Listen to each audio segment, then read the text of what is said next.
Yeah, madam, we can proceed. Hello, dear masters. A hearty welcome to you all to the day 9 of 21-day Digital Dhyan Swadhyay Yogam presented by PSSM Global, a wonderful platform on which masters across the globe have been sharing great wisdom with us all. My humble pranams to Brahmarshi Pitamaha Subhash Patriji. It's my privilege to introduce today's guest speaker to you all, Brahma Vidvanmani Saroja Gullapalli. Saroja Gullapalli is an engineer and a former senior corporate professional from an MNC in Melbourne, Australia. She is the founder of Saroja's self-empowerment platform. She is also an award-winning motivational speaker, holistic counselor, and author of the book The Red Rose, inspired by Brahmarshi Pitamaha Patriji. She received the Victorian Multicultural Award for Excellence from Australian Government in recognition of her meritorious service to the community. She was the chairperson at the 5th International Conference on Integrating Spirituality and Holistic Living in Organizational Leadership in 2015 in Chicago. She has been doing community work for the last 15 years under the umbrella of Saroja's SEMP Empowerment Platform. As part of her community work, she has conducted over 100 workshops and sessions in Australia and abroad in the last 10 years. She has numerous support groups running all around the globe. Many people are immensely benefiting from this platform. Her vision is to build a community with individuals who believe in themselves and have miraculous thinking that aids in overall growth of humanity. And her mission in life is to live in the present with complete awareness because the whole life exists only in this moment. Without further delay, let me welcome Saroja Madam, who is joining us today from Melbourne, Australia, to share wisdom on the topic Principles of Creation. Hearty welcome, Madam. Thank you, Swapna. So Very happy, excited. very happy and blessed to connect with you on this platform. The stage is all yours. Thank you, dearest Swapna. I'm so excited that you are the host of today's session. And it's such a privilege to have such a great soul like you bringing me onto this platform. And I'm very grateful to the universe for that, Swapna. Thank you very much. So, my dear friends, masters, and gods of the universe, who are all watching this great digital Swadhyaya yoga program, thanks to PMC Global and Digital Swadhyaya Yoga Session in India. Thanks for giving me this opportunity today on this day to share the wisdom from one of my favorite books in my life. My dear masters, this is a book that changed my life. So before I start talking about this book, I would like to start this session by paying my tribute to Brahmarshi Pitamaha Patri sir and to all the viewers who are connected to me through this platform and to all their energies. Thank you. My dear masters, this great book came into my life when I had just stepped on to the path of spirituality in 2002. This is one of my favorite books. And this is what the book looks like. It's called Omni Reveals the Four Principles of Creation by John L. Payne Master. I have talked so much about this book and the connection I have with this book in my 10 hours marathon interview with Anand a few months back. So people who would have heard my interview with Anand would know what kind of passion I have for this book. So, my dear masters, just by holding this book, I cannot explain how much energy that comes through this book to me every time. So, let's talk a little bit about the author, John L. Payne Master. My tribute to him for giving me this book when I needed it the most. John Payne is a gifted and internationally known trance channel and metaphysical teacher who studied light body with Sanaya Roman. You all know the name Sanaya Roman. The book Spiritual Growth being your higher self. So they both did work together some years ago. He now travels the globe, offering workshops and lecturing in Germany, the United States, South Africa, Scandinavia, Croatia, Netherlands, and the list goes on. John Payne is well known on the internet, having a prominent position on the Spirit Web. This is the web's largest New Age site. He has also written articles for several US-based metaphysical journals, such as the Sedona Journal of Emergence, Horizons, and the Oraran. He's a regular contributor to Namaste magazine from South Africa. My dear friends, as per John Payne, this book birthed as a result of his 6 years of traveling and channeling. His adventures started back in 1992 when he visited a hypnotherapist for some help. He wanted to quit smoking, of course, which he did after the session.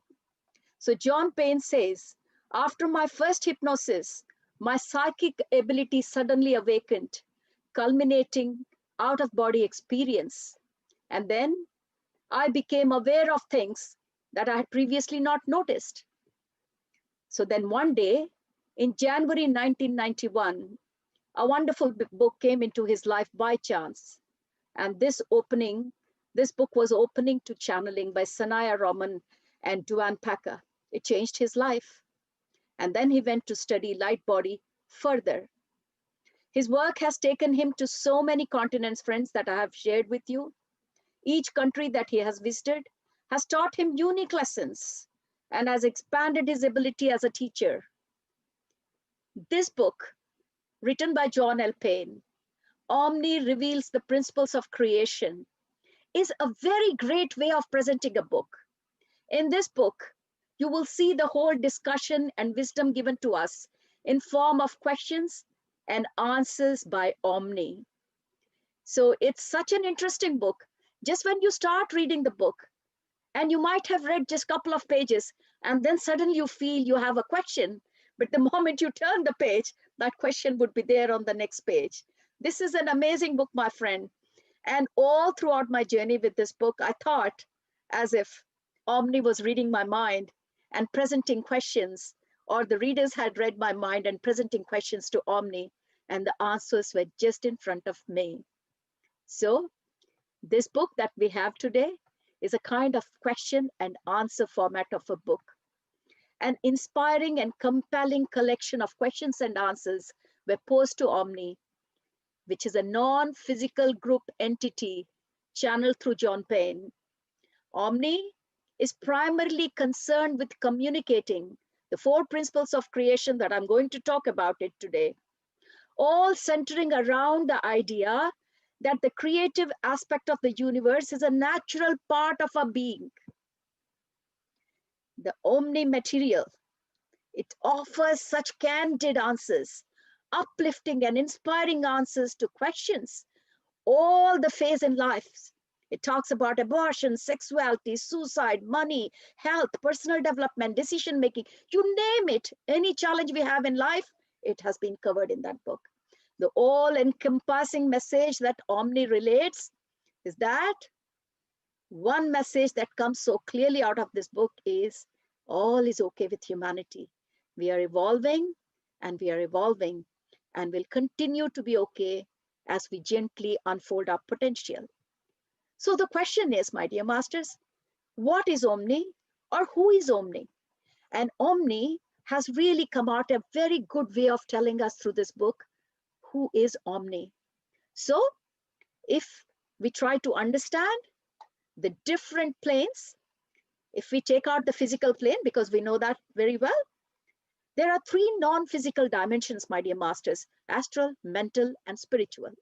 And then the spiritual can be further divided into higher mental, highest mental, which all deals with Christ and Buddha consciousness and further on. Beyond and within those spiritual dimensions, we have multi-dimensional realities. So this particular planes that we are talking about, they are, as you keep going up to the spiritual plane, there are multi-dimensional realities coming up more and more. In this realm, Omni says, We do not act as individuals, but we act as a group or consensus reality. It means that the omni channeling is just not one particular entity channeling, but it is the channeling of a group consciousness. And in that group, they're bonded to one another mentally and emotionally. Omni says, we know each other's every thought in that group, idea, aspiration, every experience. This may sound very odd to you humans, even frightening to you, or even appear as an invasion of privacy. But we have no concept of privacy. For privacy exists only where shame resides. That's true, masters. When do we need privacy? When you don't want your details to come out, where shame resides. And Omni says we have nothing to hide and seek. So we seek not to hide anything. We do have a kind of etiquette in which we seek permission to share totally in another's experience. This is rarely ever denied, but one of our number may choose to create an experience that is more solitary. Although we are a group consciousness, and this group consciousness of Omni is made up of 343 individual multidimensional beings. And Omni says, we have the ability to appear to you as if we are one. So, if your eyes could pierce the veil that separates you from the non-physical world, you would see, for the most part, a handsome being. Because we all want to see some kind of a form of Omni. So he's saying, or this group consciousness is saying, if only you could pierce the veil that separates the physical and the other planes, then you would see us like approximately a 10 feet tall, clothed in long white robes, with a very bright light emanating from our chest and forehead areas. We speak to you as one, with one unified voice and one unified consciousness, and we consider us to be Omni. My dear masters, this particular concept is so apt for the current time. The ascension that we are going on the planet, or the planet is going through an ascension, as we all know. And one thing that's coming forward again and again is not individual consciousness. If you want to evolve, if you want to grow, then you have to grow as a group consciousness.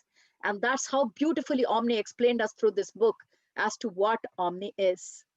So at the beginning of the book, John Payne, through his other readers or through the other participants in this channeling, asks some very valid questions. So they're asking Omni, what is your interest in Earth? And why are you speaking to us? Why at this time have you come to us? And the answer was, it is our intention. This is what Omni is saying, that it is our intention to impart knowledge to all those who seek, so that they may be assisted in shifting their focus towards that which is increasingly joyful and pleasing to them. Our intent to impart information and your intent to receive information has created a vibrational match. My dear masters, focus on this, what Omni is saying. It means that if you're asking for something, there are always light beings who are always ready to give us that information. And through this discussion or through this conversation, Omni is clearly saying to John Payne that you were vibrating at a frequency that you wanted this information, and we were ready to give you that information. So there was a vibration match, and hence the channeling. What a beautiful way of saying that when you are ready for information, information will flow through to you. And Omni says, we have a common purpose, and our common purpose has brought us together. And it says, your planet is in the middle of an evolutionary shift towards unity consciousness. See, masters, that's what I was saying. From individual consciousness, we are slowly going towards group consciousness. And that's what Omni is saying. Our planet is going through this evolutionary shift towards unity consciousness. Omni says, as you shift your focus towards the experiencing of unity consciousness, you automatically draw our attention to yourself. Every word makes perfect sense now, masters. This book was written in 2001, That is when the ascension was just beginning to be expressed in books. Cast your eyes 18 years forward, fast forward.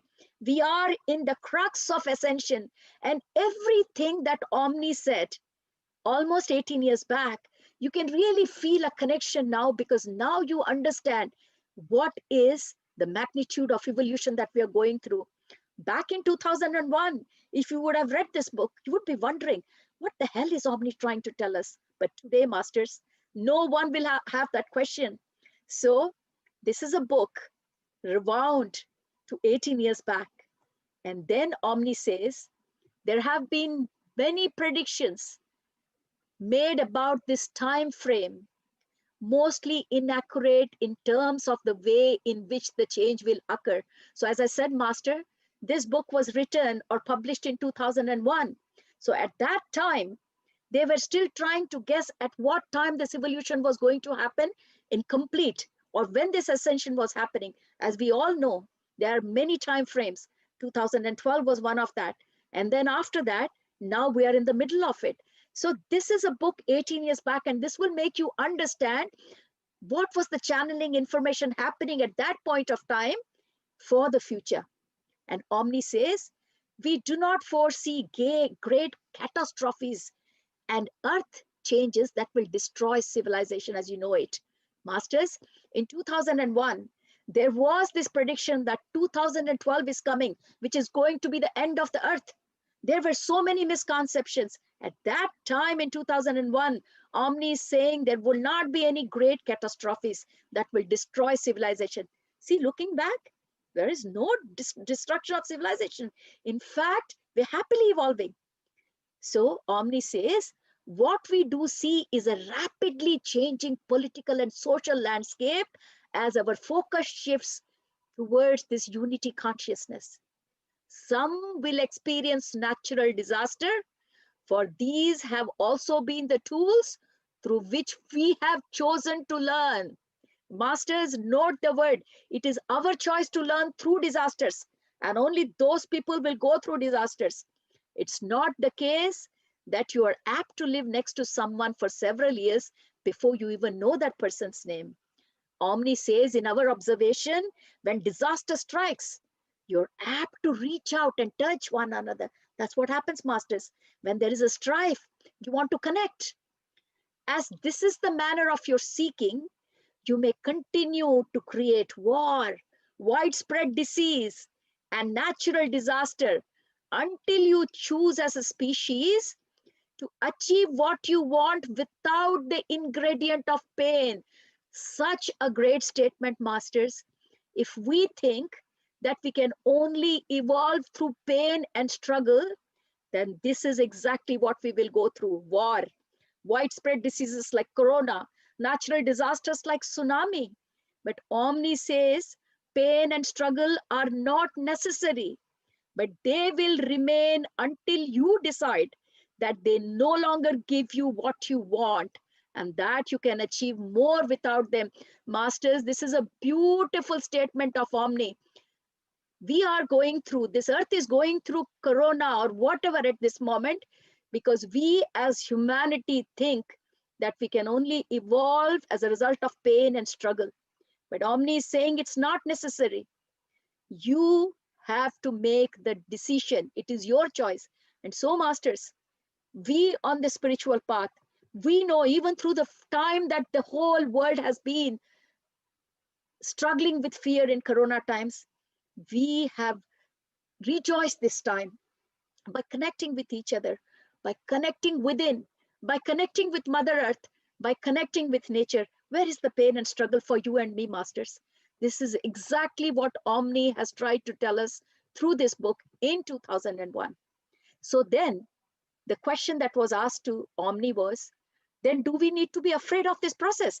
Masters, minded, this is 2001 and people were very worried about 2012. What's going to happen? Is the world going to end? So most of these fearful questions are coming from that perspective.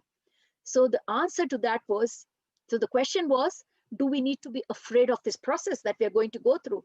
And Omni says, certainly not. It is consciousness, thought that creates circumstance, that creates world and destroys them. Choose to shift your focus freely and with ease, and things will happen with free and ease.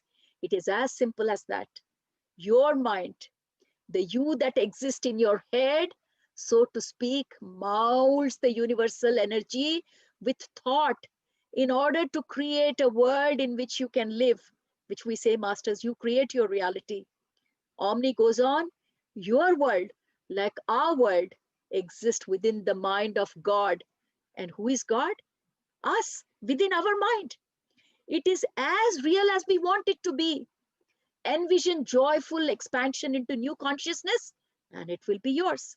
So if you go through in your mind that this whole evolution will be a joyful process, it will be a joyful process. Assume that the transition into the new world will be challenging and full of disasters, that too will be yours. It makes no difference what the majority is thinking. Note these words, Masters, they are great words. It makes no difference what the majority is thinking.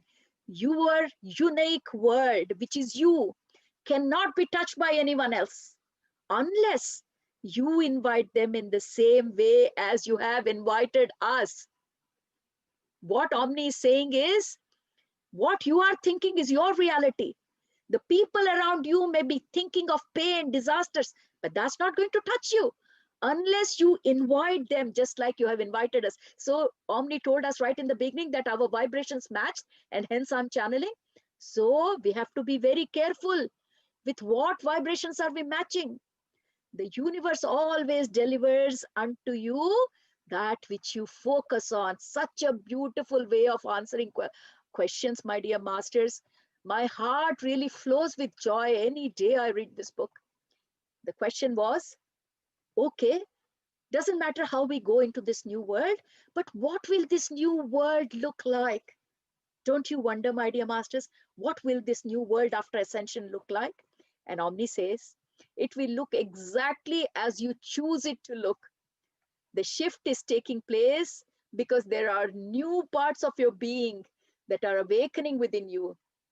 As a species, when you send out a request for more understanding of who you are, your greater self, your soul, responded and begins to penetrate your world more deeply, emerging further into your day-to-day consciousness.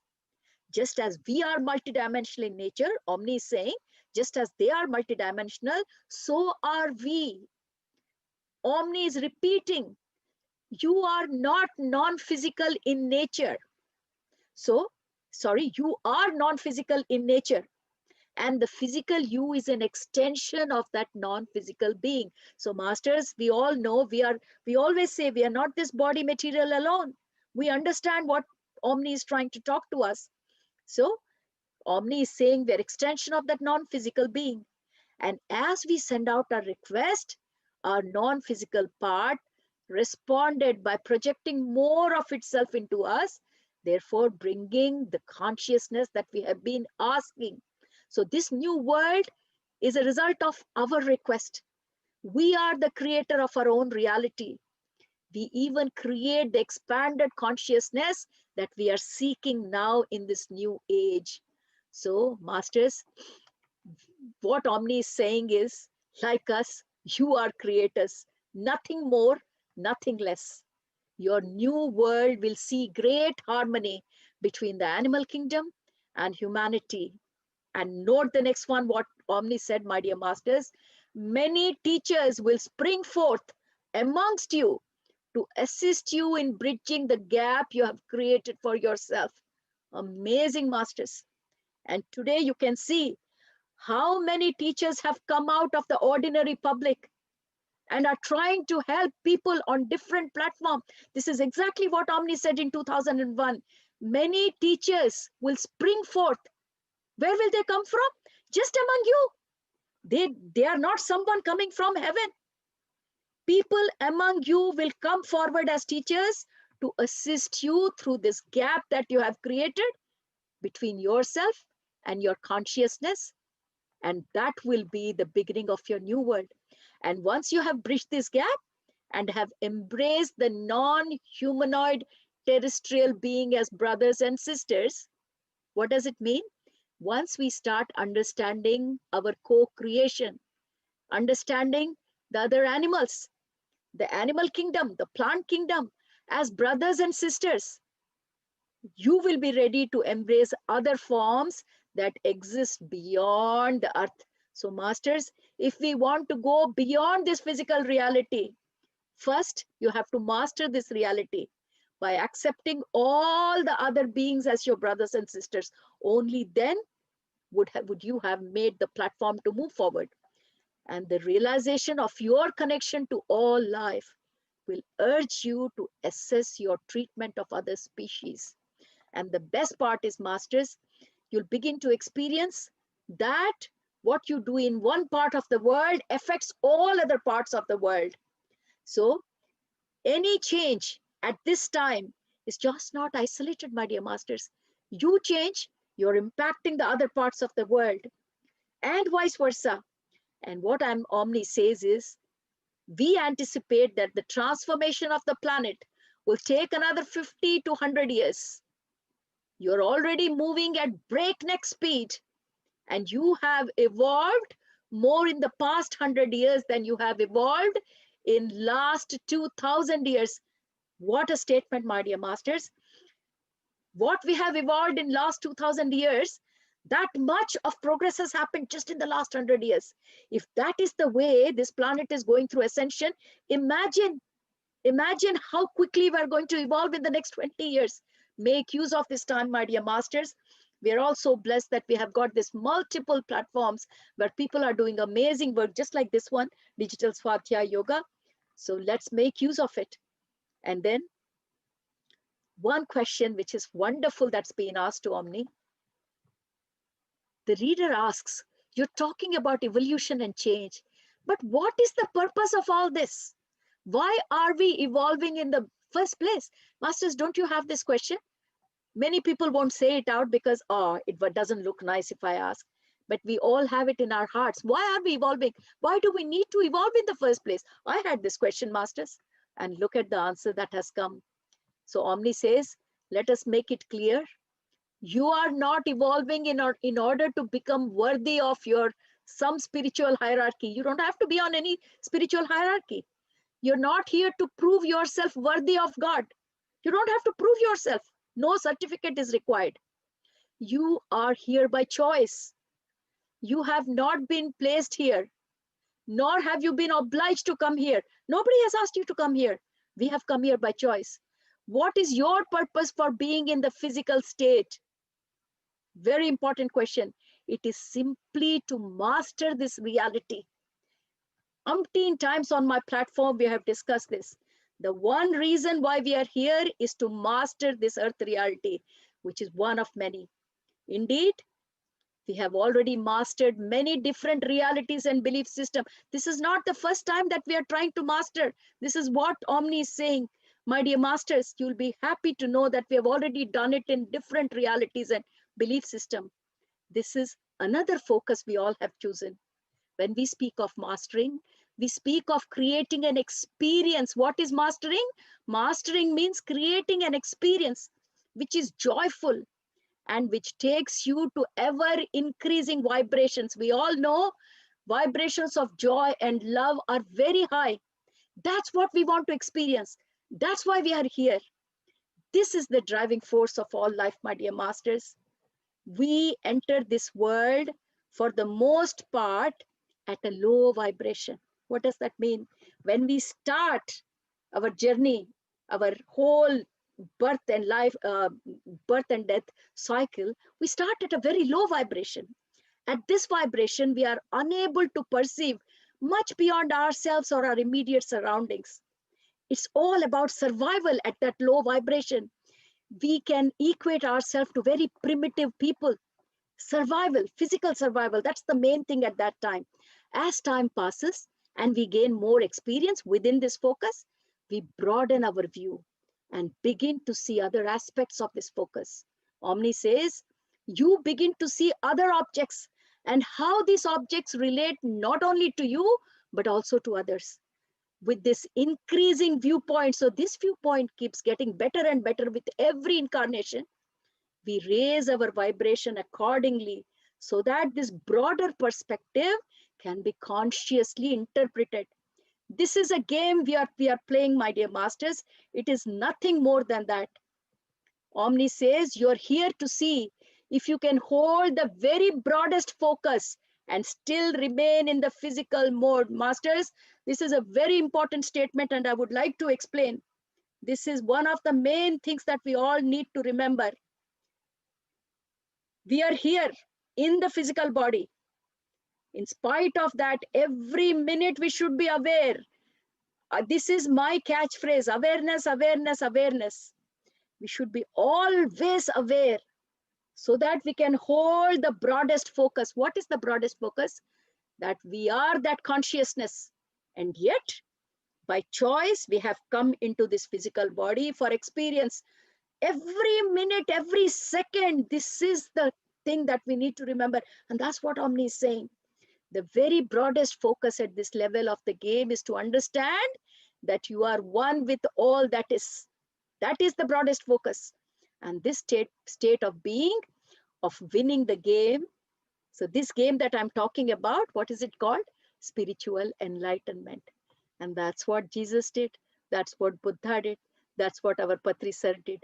And that's what exactly we all are doing, masters. We all are trying to understand all the time and keep in mind that broadest focus, that we are that universal consciousness in this body. Very, very, very important. We are not here to get good enough to satisfy anyone else. We have chosen to master this game called life. Part of the game, what is this game? Part of the game is first we forget that it's a game we are playing. Then we spend time trying to remember the rules. Because when we start the game, nobody tells us the rule. Nobody tells your body material, you're not your soul material. No one tells that. So it's a very funny game. You have to get into the ground, start playing game. I have said this in my workshops many, many times because it's so important. And as you start playing the games, then with every incarnation, then you learn the rules. It truly is a fun game, my dear masters, which is being played by tens of millions of us. So popular is this game called Earth. Nothing is more important than you should have great fun playing this game. If this is game, my dear masters, you should have fun. Many of you have made hard work of this game and you're not enjoying. And what you're doing? You are reinventing the rules. You have forgotten the rules. The purpose of this game is not to please anyone, but to be satisfied with your own achievement.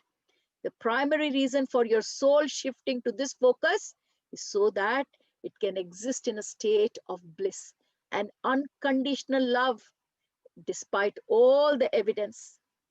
The game called Earth is a challenging one, but it is far from being impossible to win. That means the game is challenging, but you can win. And masters, who better than us can tell?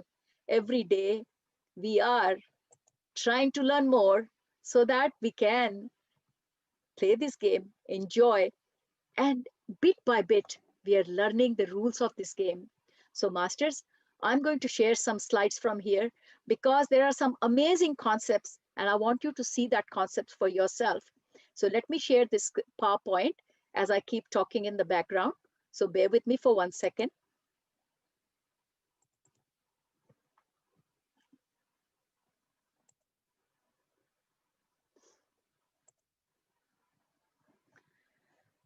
So masters, as I said, we are going to talk about Omni reveals the 4 principles of creation. That is the John Payne book that I was talking about all this while. And couple of slides, more than couple of slides, which I'm going to share. And I'll try to go at a pace that we can all catch up. So the book starts with very, very interesting concepts. And some of the concepts is not new. But when we talk about the book, it's always good to understand where we are starting from. So what John Payne says is, in this book, through Omni's discussion, key laws that govern the universe is law of love and law of attraction. So in this book, my dear masters, The law of love has been explained so beautifully. So when they talk about the law of love, Omni says that the primary law in this universe is law of love. All things that exist are resting on this law. It is not that love is an action.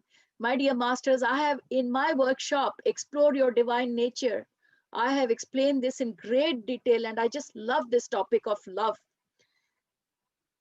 Love is not an action, it is a state of being. It is also a description of the nature of things, and it's a description of the universe itself. The word love has been misinterpreted by many and misunderstood. How do you define love? Omni says we would define love as the complete and total acceptance of what is. Very important. Just accept the things the way they are. That is what love is. And allow people to be who they are. That is what love is. So to experience love, the free will comes into picture. And what connection has free will with love? Free will is the natural result of love. So if the whole universe is based on love, that means this universe loves you and hence has given you free will to do whatever you want. You are being of absolute and total free will. Free will is the natural result of love. For the love is the total and complete acceptance of whatever it is, the way it is. Masters, love is not an action. We always say, I love you, and we think that we have to do something. There is nothing we have to do, masters. Love is like a magnet. It draws you towards it and it grows within you.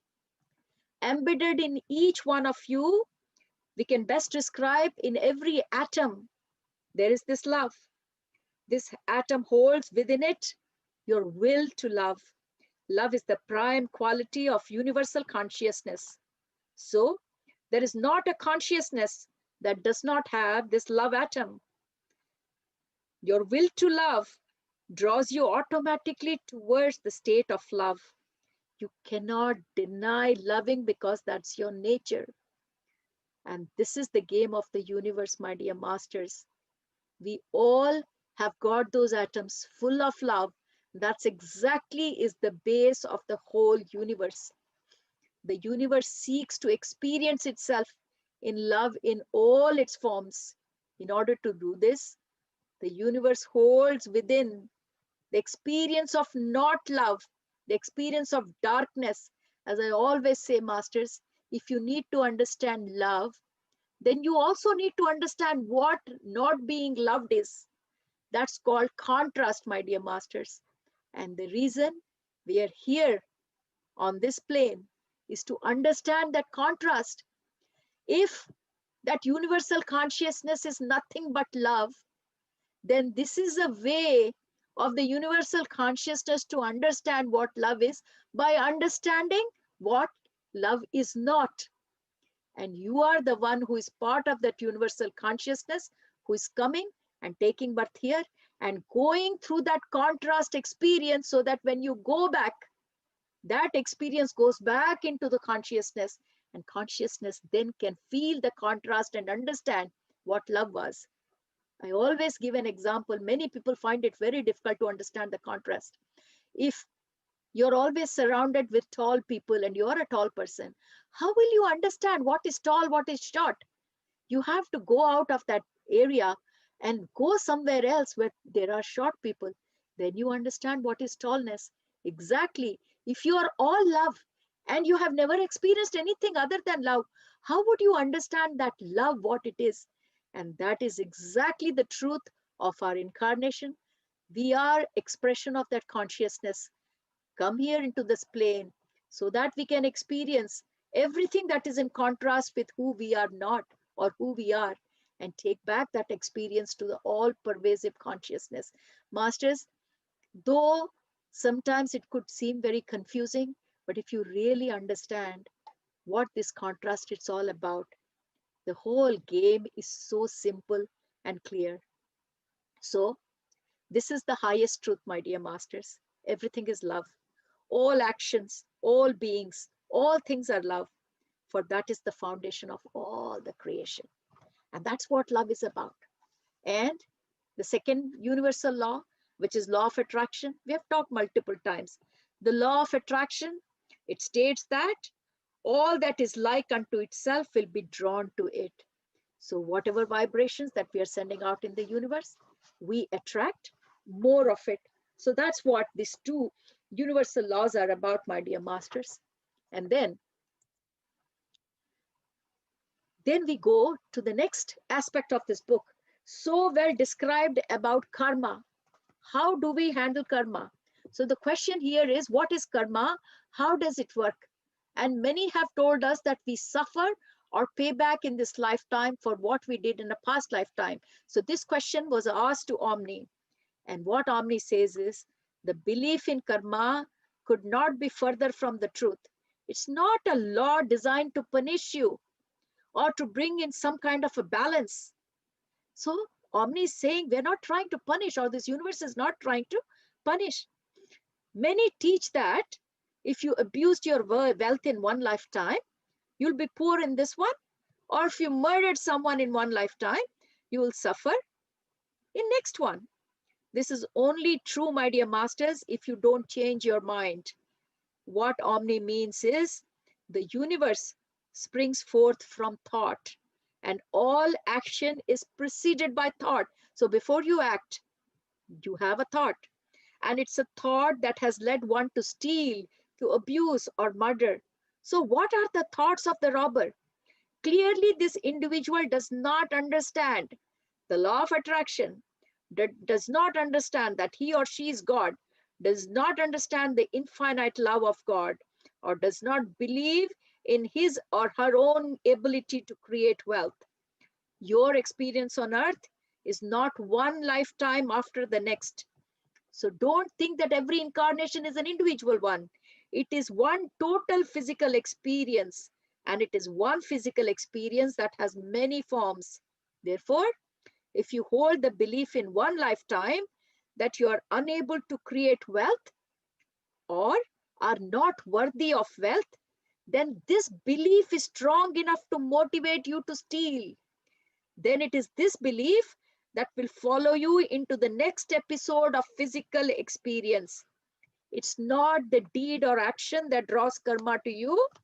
It is the belief that led to the deed and the thought behind the deed.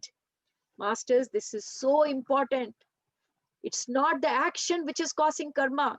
It is the thought, it is the belief system that is creating karma. So change your beliefs and you will change your karma. It's such a great message, masters. The more you read behind this, you really start thinking. Actually, this reminds me, the other day, I was hosting Ray Chandran Master, who came to talk on this Swadhyay Yoga. I think it was Tuesday. And one of the great things he shared with us was when he was talking about the 10 universal laws that he mentioned, he definitely mentioned as law of karma one. But the next one he mentioned, masters, law of grace. And then we all asked him, Suresh sir and myself, we asked him, what is this law of grace? And you know what he said? There is a council of masters, and Master Kutumi also was one among them. I remember the name. And he said, at this stage of evolution, we are entitled to ask for grace. What does grace means? That means you can ask for pardon from the council, saying, whatever you may be going through, if you're going through some challenge, tell that council that I understand. For something I have done in my past, I'm going through this karma. But now I have learned my lesson. Why does that situation come to us? To learn something. So if you can tell that council that we have learned, then you do not have to go through that situation. Actually, Suresh Master also asked him that question. I also. So remember, this is exactly in line with what it is, the belief system and thought that needs to be changed. And once you have changed that, masters, you have got the lesson. I love this particular question, masters. It is so clear as to what is causing all this? Because this is what we all need to know. So the next question that I really wanted to share with you, I have just brought a few questions that I thought you guys will really enjoy in this book, because this changed my life, masters. This changed my life throughout. This book has been my Bible, honestly, in 2002. I just love sharing this with everyone. We always are fearful. Is there any judgment? Is someone punishing us? Many times, we are fearful of doing things, not because we don't want to do it, because we feel that someone is going to judge us. That's where the concept of hell and heaven has come into picture. So this is the question that was asked. Is there any judgment? And see the answer that Omni says. Not in the sense that most of you think as judgment. Yes, you have teachers, you have advisors who guide you in making choices based upon your last lifetime, but they're not there to discipline you or to point out your faults. You decide what you're happy with. You decide what you want to create next. No one else. You are in charge. Their role is only to assist you in seeing a greater vision of yourself. Part of our being has been present on what has been called the afterlife, or the astral plane, as teacher and guide to those who are offering guidance to you, while you are in both in the physical and in the non-physical states. Our experience tells us that humanity's belief in its inferiority is so strong. Master, this is very, very important for us to know. Omni is saying that the humanity's belief in its inferiority, that means we think we are inferior, is so strong that it has also become part of the consciousness of the astral plane. What is astral plane? Astral plane is the plane that is around us. So whatever we think, those vibrations go in that astral plane. So when we feel that we are inferior, it is not only on the physical plane, even the astral plane is full of that inferior kind of fearful kind of vibrations, meaning that the astral plane of reality that surrounds the earth is a reflection of the evolution of your entire species. Therefore, those beings who enter the astral plane at lower vibration levels make choices concerning future lives that are unnecessary in terms of hardships. For there is still a very strong belief that suffering is necessary to reach a higher spiritual goal. We are the cause of our own suffering because of our belief. What is happening, masters, when we come to this plane through that astral plane that I said? Because the group consciousness has left so much vibration in that astral plane, low vibration, which has the belief that if you have to achieve something, it's only through pain and hardships. So it is the group belief we are carrying within us. Break that shackles, my dear masters. We do not need to go through any pain or despair to evolve or to create our reality or to achieve our spiritual goal. No, we don't. Remember, in the past, people used to do tapasya, hot sun, they are standing and they're doing, because they believed that for doing penance, you have to do hardships. So on empty stomach, they would go fasting for years, because it was their belief that you can only gain salvation through that. That is what Omni is saying. It is your belief. If you believe that you can gain your spiritual goal with no hardships, you don't need hardships, then you don't have to do, masters. I just love the way that we are caught up in this belief system. And it's absolutely beautiful, one thing after another. These are the common questions we all have, masters, isn't it? And now we come to the 4 principles of creation that this whole book is so beautiful, described so beautifully. And I'm going to bring one after another. People who have attended my workshop, they all know how much passionate about I am about this 4 principles of creation, because I have talked about this in the past, and it gives me great pleasure today on this platform to share this great wisdom of Omni through the author John L. Payne. So when we talk about the 4 principles of creation, Omni says these 4 principles of creation are a description of our divine nature, and they are who we are. So what I'm going to show you is not someone else, my dear master. This is you and me. This is our divine nature. So we start the first one. The first principle of creation, that is your divine nature, is what? Love. So you are the love. Love is your greatest longing. You seek to accept and allow. The universe, what is the universe? That unifying field of consciousness, which we call God, have come. That's what we call God, isn't it? It's a place that operates with equality and fairness. And it operates according to universal laws, we all know.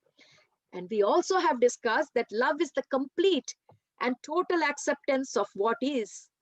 And I said, love means you have to allow all others to be who they are and allowing yourself to be who you are. Why? Masters, we are self-critical. We do not show love to our own self. And that's why Omni is saying that you have to love yourself. Allow yourself to be who you are. Many times we feel, oh, I'm too fat. I'm not acceptable to myself. We don't even want to look ourselves in the mirror. Be a bit kind to yourselves, Master. Just allow yourself to be who you are. When you learn to allow yourself to be who you are, then you learn to allow people around you to be who they are. You stop having demands that if you are behaving like this, then I love you. If you buy me this gift, then I love you. That conditional love vanishes, my dear master, and then results in unconditional love. My dear masters, Omni says you are a being of free will, and as such, you are held in a place of total acceptance and loving. You are dearly loved. By beginning to know that you are loved and accepted beyond all measures, you can begin to master the universal laws to create the life you want. If you want to create the life what you want, first you have to start loving yourself, masters. Because loving comes with a loving. So only when you start a loving will you be able to love. That is the key behind love. If you cannot allow, you cannot love. So start thinking that love aspect from this perspective, my dear masters. The second principle of creation, and that is your nature, is health and well-being. Health and well-being is your nature, my dear masters. Omni says, health and well-being are your natural states of being. Illness and disease are the results of mass beliefs or your own individual belief. And because of that, it results in fear. And what happens with fear, my dear masters? Emotional blocks. How many times we have discussed this? The original fear that humans carry deep within them. You know what's the fear they carry? That they will be separated from the source. What is the source? That universal consciousness.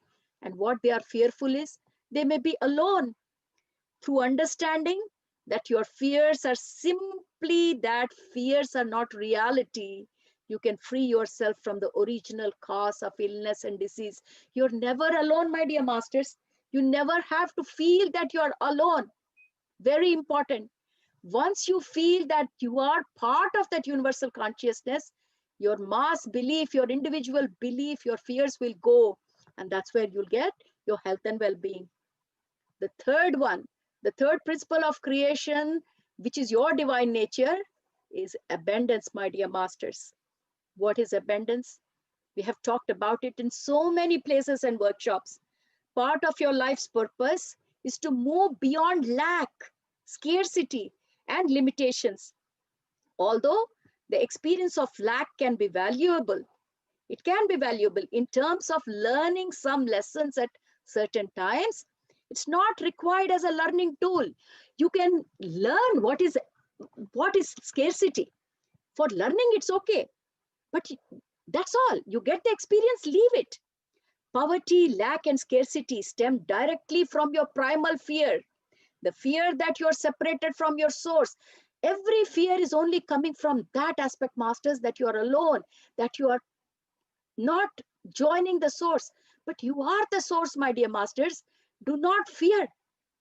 So you are the source of your own abundance. Through uncovering your beliefs related to lack and scarcity, you can begin to create abundance in every area of your life. Very, very important, masters, what we are saying. Abundance, that's our nature. How can we not have it? The fourth principle of creation, which describes our nature, is creativity, my dear masters. Creativity is at the very core of each soul. You are driven to create experience. That is what we are come here for, to create experience. Creativity is also part of your service to the whole, the greater whole. As you create, you discover more of who you are. See, when an artist starts painting, the creativity flows out. So you have to let it out, master, to find out who you are or what you can do. It is the very nature of soul to be creative. But many of you have forgotten your creativity by believing that the ways in which you can express yourself are limited to only certain area. You know what we say? I am good at IT. That means I can't do anything else. That is your belief. Some people say, oh, I'm a good manager. I can manage, but I can't do things. It is your belief. So don't make yourself limited to certain roles or functions in life, because you are much bigger than that, my dear masters. And that's very important to know. So till now, I told you what are the four things. That is principle of creation. That means that's your divine nature. But we have forgotten. The fourth thing that I mentioned was love, health and well-being, abundance, and creativity. This is what we are, but we have forgotten.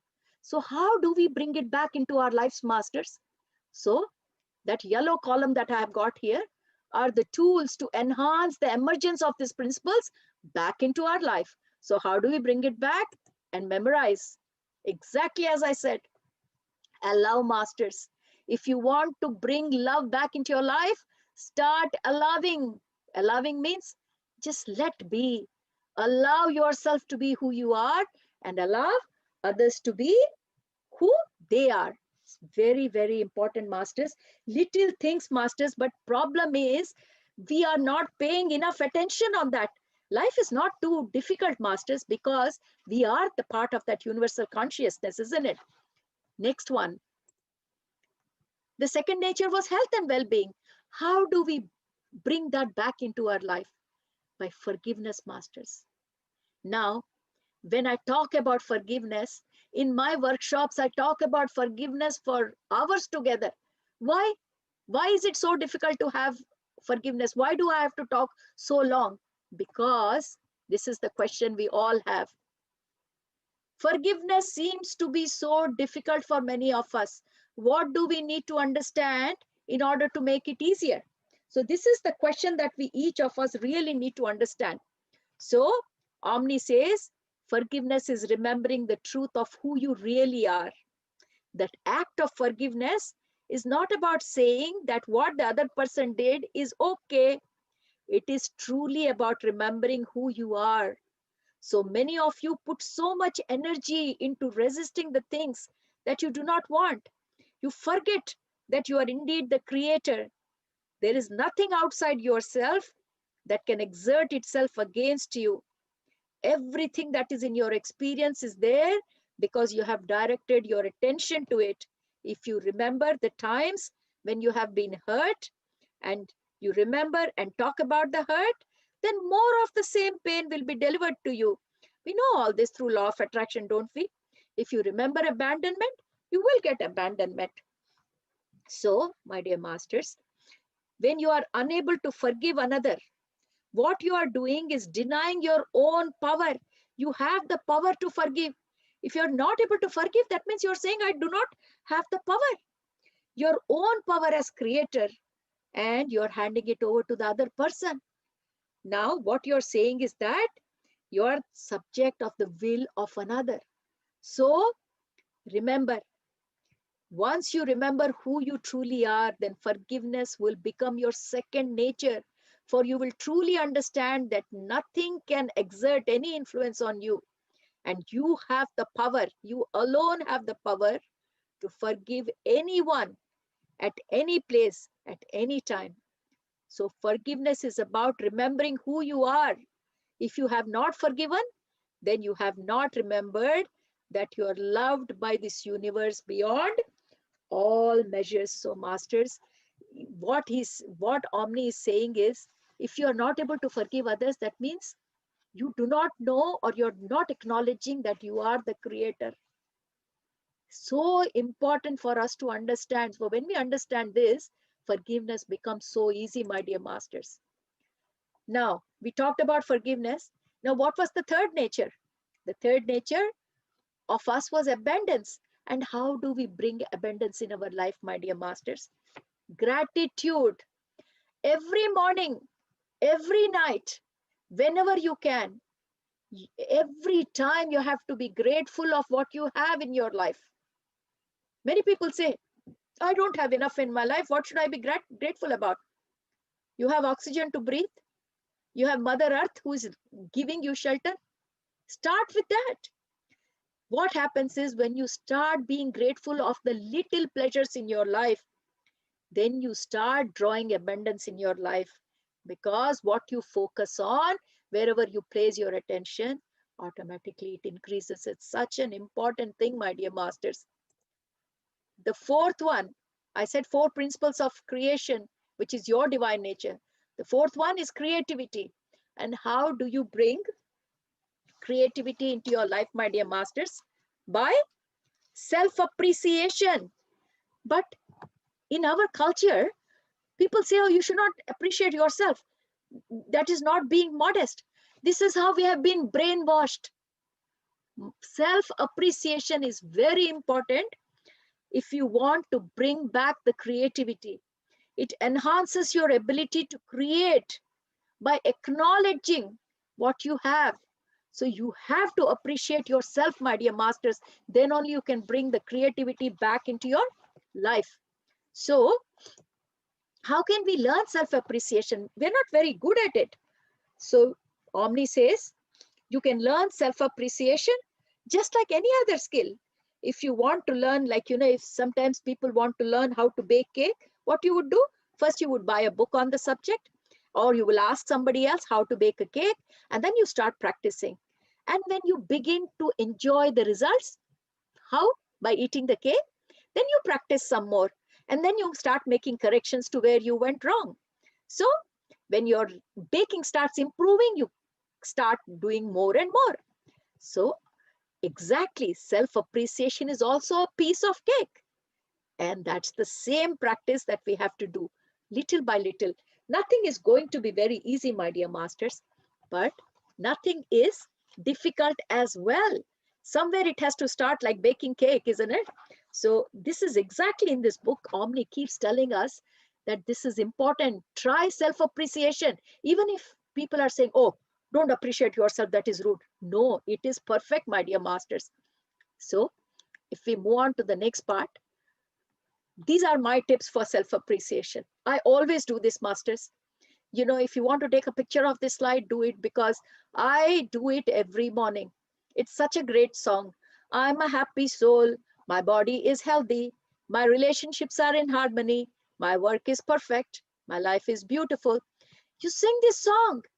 As you keep singing this song, you create the thought, visualize it, and make it your reality. Now, people ask me, how many times should we sing this song? As many times as you want. And when you are saying it, that you are a happy soul, feel the happiness. Whatever I have marked in red, feel it. When you say my body is healthy, feel health.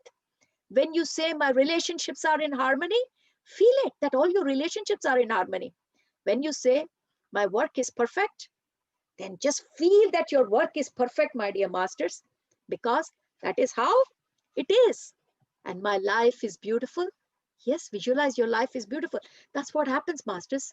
So feel free to use this, and this is going to bring a big change in your life. This is a great tip for self-appreciation. Now, my dear masters, some of the questions that today I'm going to share with you from this book, they're amazing. This is one of the questions I wanted to share.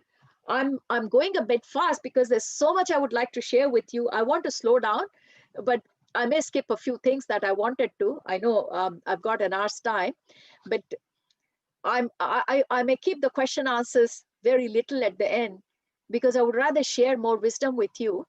So, my dear masters, one of the great questions I love from this book is, many of us are looking for our life's purpose, trying to figure out what our life's work will be. How can we know what is it? Omni says, the primary purpose of your life is to lead a life of joy. It is often a very difficult thing for you to hear this when we say it, or when we say that there is nothing more important than that you feel happy and good about yourself. Yet that is the highest truth. How can we say that it's your primary purpose to live a life of joy? The statement is based on these four principles of creation. The universe is built on the four undeniable, all-pervading principles. And it is these principles that you seek to manifest. Remember, they are love, health, well-being, abundance, and creativity. Which one of you can say that you don't want these things? Nobody will deny, isn't it, masters? These four principles are basically our nature. If that is what it is, it's obvious that the main purpose we have come here to lead a life of joy. But there is so much confusion. Confusion about one's life purpose is caused by judgment, my dear masters. Many of us hold the notion that there's an external authority somewhere, and they call it God, and the God is approving or disapproving of what we are doing. But my dear masters, Omni says, you are born with free will, and love and freedom are one and the same thing. And you have the freedom to do what you want. Your life's purpose and your life's work are separate but connected. I did speak in my last session, not this, but in my workshop, about what is life purpose and what is life work. Your life purpose is that part of yourself that you come to evolve in this lifetime. You come with a plan, how you're going to evolve, and that's your life purpose. Your life purpose is more successfully accomplished during the process of developing and exploring your life's work, because your life work will draw you to circumstances that are ideal for the achievement of your personal goals. So, how do you know what is life's work? If while doing life work, you can understand what your life goal is, then how do you understand what is your life work? It is exactly what you love to do. Realization of the thing you love to do. So, masters, to follow your life's purpose, you should steadfastly follow your joy, irrespective of what the world says. It's very, very, very important, masters, because we all try to understand and think that there is something called judgment. There is no judgment, masters. Again and again, remember, the primary purpose of life is to lead a life of joy, masters. That's the main thing. That's the main thing that this book has clearly said. Not only this book, masters, there's so many books that have said the same thing. So I'm going to skip these two questions because we may not have time, but I'm going to go to a very important question, which says, I'm in a situation, this is one of the readers asking the question to Omni, says, I'm in a situation where I dislike my job, I dislike my home, and have no idea what I want to do or where I want to live. Every day seems like a difficult task. How can I turn this around? How many of us have this question, my dear masters? I do counseling, and almost every other day I get this question. So let's hear what Omni has to say about this. When you are in this position, you are in a position of great resistance. You're resisting life. You're focusing on much on what you do not want to do. It seems as if all those things you don't want are in control of your life. Remember, the universe reacts to thought. Thought is the basis of all creation. Therefore, when you are in a position of great resistance, your attention is focused almost entirely on the things that you don't want. This is a very uncomfortable position indeed. What you can do is shift your focus, even if it's a small shift and for short periods of time. What most of you do when you try to be positive in such situation is try to see the situation changing into a more positive one. However, your focus is generally still on the situation. The universe can only deliver to you that which you focus on. Instead of seeing the situation going away, we just want the situation to vanish. So Omni is saying, don't focus on that. Instead, Simply visualize a new situation, a new job, a new home coming your way. There is a universal law that says you cannot leave anything until you love it. So you cannot ask your situation to vanish unless you love it. What that means, in order for something to leave your life, you must first release it by accepting. In my awareness workshop, I have talked in great detail about what is acceptance and surrender. So if you don't like something that is happening in your life, first accept it. That is what Omni is saying. As you accept something, you stop resisting it. As you stop resisting something, your focus is no longer in it. Therefore, you're no longer giving it energy and no longer giving it any life. And that's how you change the situations in your life. So many of you simply allow your life to happen to you. We just let the life happen. You've become reactive instead of creating things for. So we're saying, okay, we're not sure why it is happening. We're complaining more. So this is what Omni is saying. You should learn the value of accepting and not resisting things. Very important, masters. Omni says your soul, which is your eternal part, it wants to fully manifest through you according to the fourth principle of creation. It communicates this to you through your emotions and feelings. And sometimes these feelings can be very subtle. Essentially, when you feel good, you're on the right track. When you feel uncomfortable or bad, then you're on the track that will only give you those things you do not want. It is through good feelings that your soul inspires you to move as if riding an upward spiral. It simply gets better and better. So Omni says we encourage you not to do what is logical. Don't go by mind. Not to do what is right or wrong or expected, but to do what feels good. For as you feel good, you radiate. And as you radiate, you draw power and energy to yourself. As you draw power and energy to yourself, you become a master creator in the physical dimension.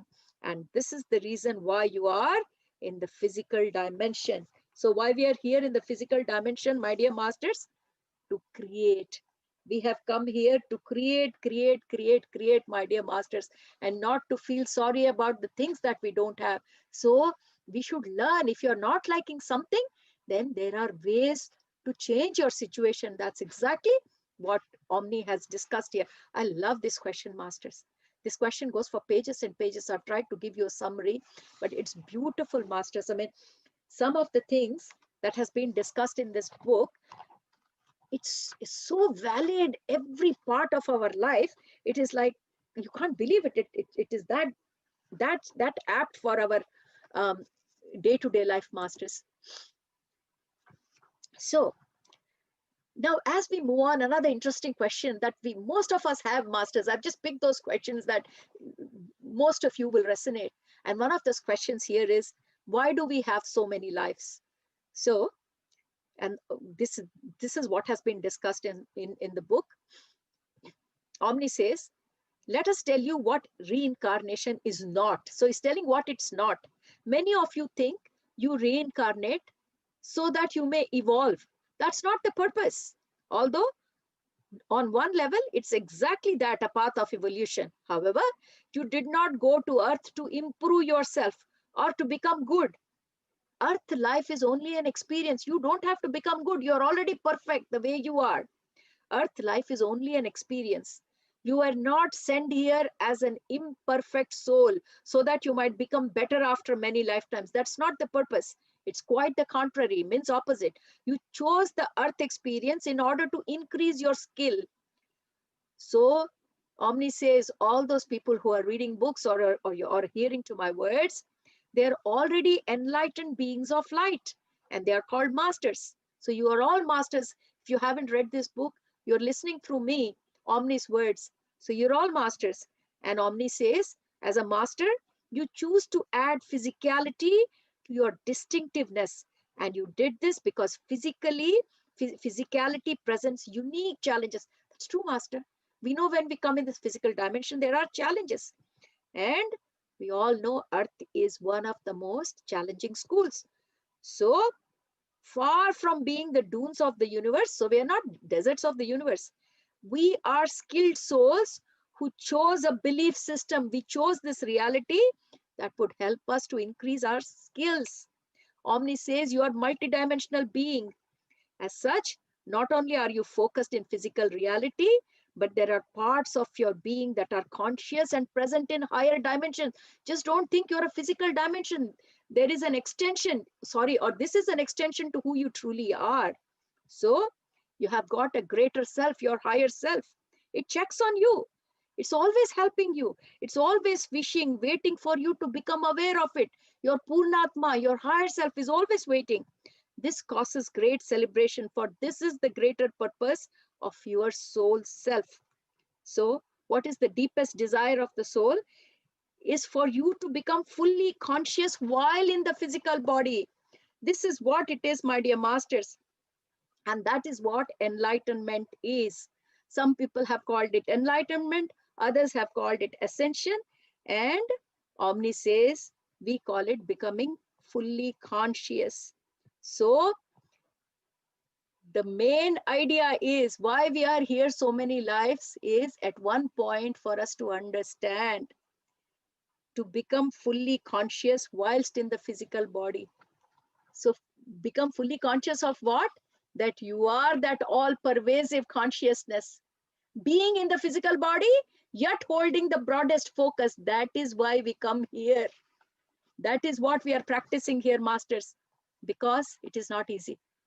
When we refer, Omni says, when we refer to young souls, mature souls, old souls, we're not talking about age. We're talking about this experience. So the older the soul is, the quicker the soul understands this particular point. This is what, masters, this is what we are trying to learn in our meditation, through our practice, through our journey within, to hold this broader perspective, being limited in the physical body with the challenges that we are, but yes, yet knowing completely and being aware that you are that consciousness. Such a beautiful way of explaining why we take so many lives. So we are not here to prove ourselves. There's nothing to prove, because once we don't have the body, we know everything in that light forms. But this is the challenge, to be in this human body and still keep that broader perspective. Amazing way.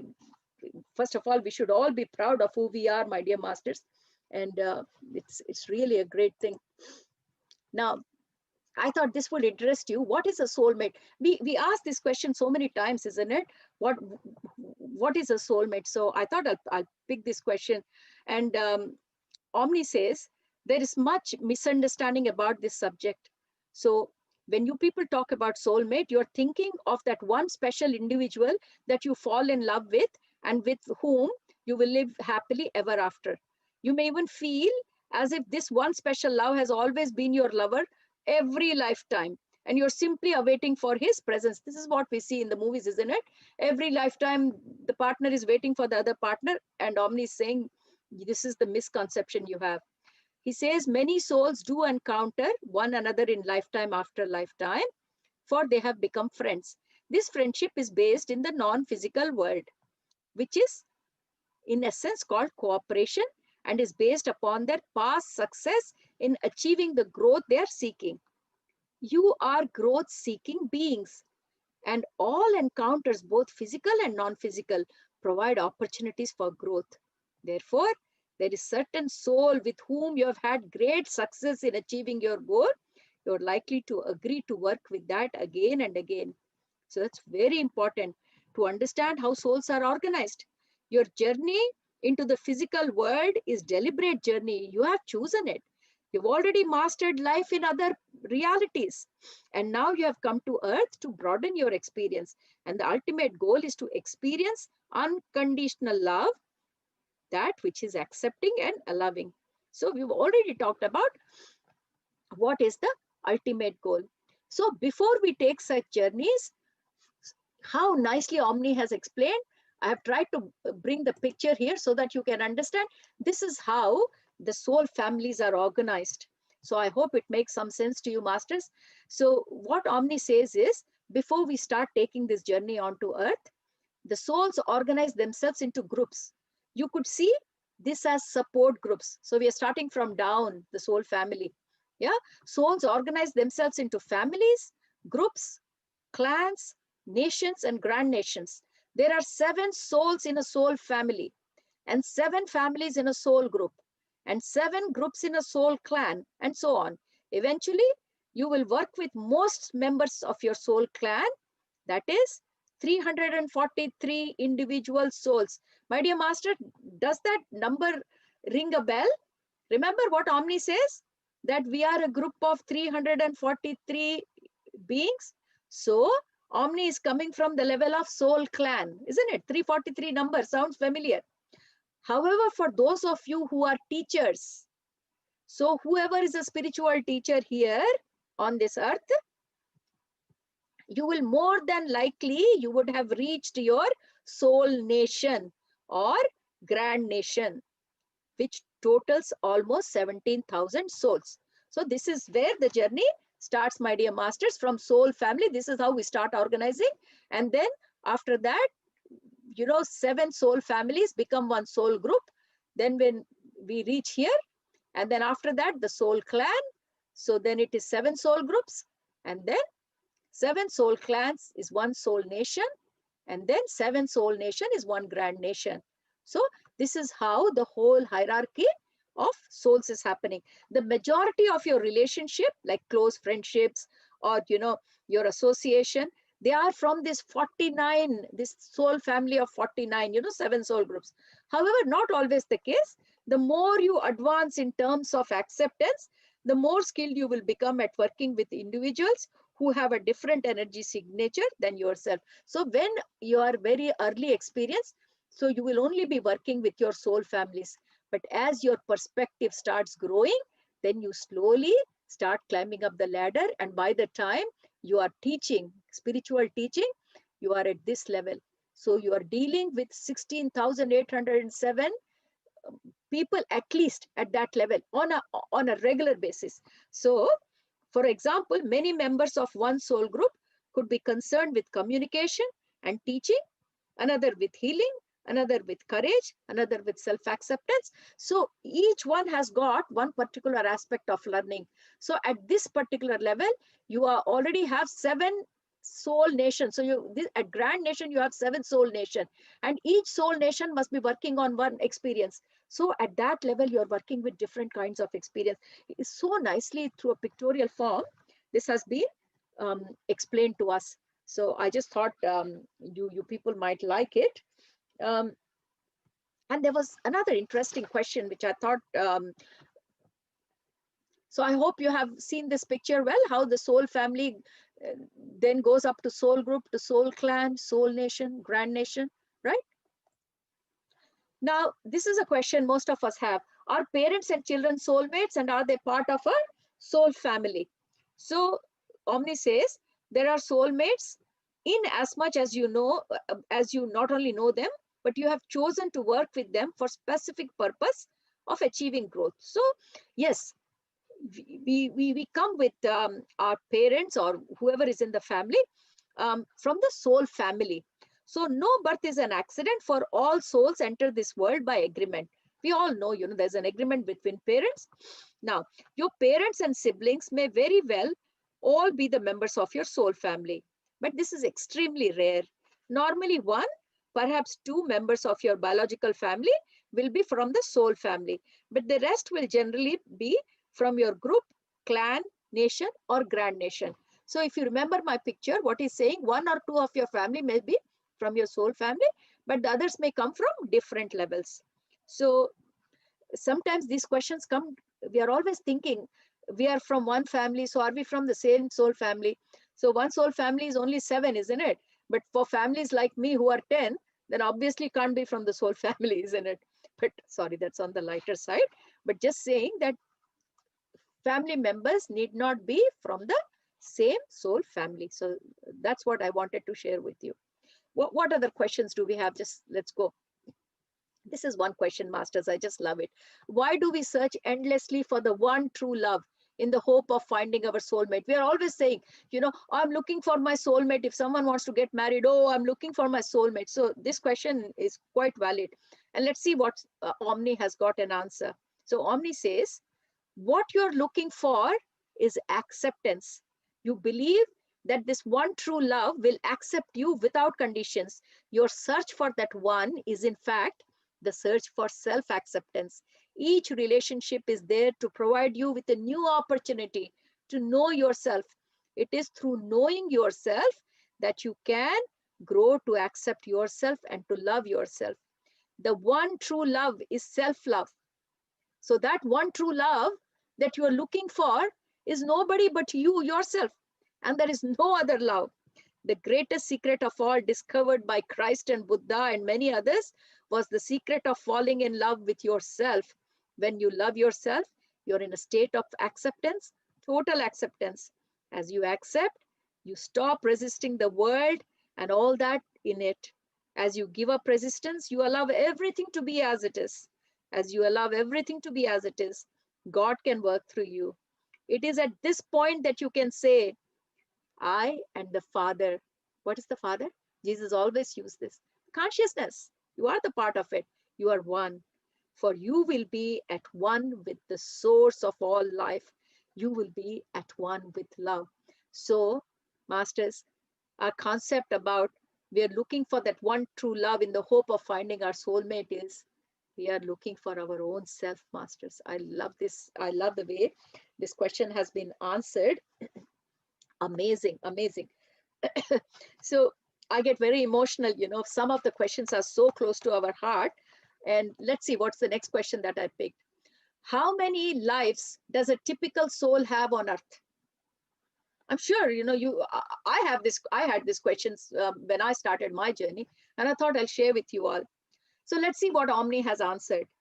A soul may have as little as one earth life, or several hundred, or thousands, or more earth lifetimes. So he's just given a vague answer, but then he says typically a soul will have 250 to 350 lifetime experiences, incarnating on an average of once per century.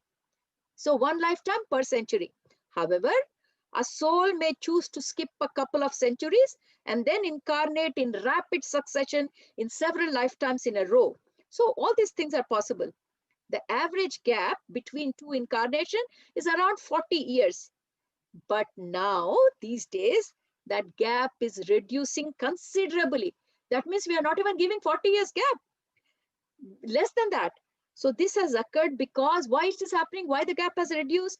Because humanity is at a major junction in its evolutionary progress, and many souls want to participate in this time of evolution. So people are fast. One incarnation gone, they want to come immediately because so much ascension is going on. Who wants to miss the ascension? Nobody wants to miss the ascension. So if that has answered, how many lives does a typical soul has? So let's see what's the next question that we have got. What happens once we are complete with our journey of many lifetimes on earth? I love this question, masters. These are the questions when I started my spiritual journey. I loved these questions. I read them again and again and again. What happens? Finished all my lifetimes on earth. So what happens then? Let's see what Omni has got to say. Possibilities are endless. You will initially spend time in what is the astral plane. So we have finished the physical plane. Then we spend in astral plane as guide or a minister. Ministers are beings who attend to the needs of those who are leaving the physical plane after their death. They perhaps assist them to leave their physical bodies if there are difficulties and assist to create an atmosphere that is comforting for the new arrival in the non-physical realm. So that's what a guide or a minister does. So when we finish our job here, that's our next job, right? They are present around those who are in the process of dying physically and keep a focus of love upon them, transmitting day and night thoughts of peace, love, and harmony. Most of you choose to do this at least for a short while, and many of you experience doing this not only after your cycle has been completed on earth, but also between lives, and sometimes at night as you sleep. Masters, so important. So this job that you do as a guide or minister does not be after all your lifetimes are finished.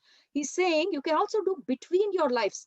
Like you have one incarnation finished, you've got 40 more years in between, so you can do this job. Or even at night times, we can do this job, in the astral realm, we can go and be the ministers.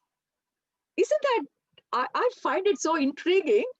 So at night time, if you're sleeping and if you get a dream that you're helping someone to die smoothly, to go into astral plane, this is what it is, masters. How exciting. Oh my God, I'm getting goosebumps already. So some of you then go on to become teachers. You sit on the advisory boards that assist soul to make wise choices concerning their next incarnation. Or you spend time communicating with incarnate souls whilst their bodies are asleep. You may even choose to study further and indeed teach at the 7 schools of enlightenment. These schools are present in the astral and higher planes of existence and serve as repositories of information and experience. Souls gather there to share their experience of their forerunners and also to pass on their experience who will follow after them. So there are many jobs to do, masters. After we finish here, don't worry, what am I going to do after I finish my cycle on the earth? Will I be jobless? No, we're not jobless. We've got such a big list of jobs. Isn't that beautiful? So let's pick the next question. I think I've got a few more questions I would like to share. And I'm just looking at the time. I have a weakness of this book, Masters. Oh, I still have time. That's okay. I'm doing very well for time. No worries. I hope you're enjoying these questions that I have picked because I'm enjoying thoroughly. I might have read this book God knows how many times. I'm still enjoying it. Right.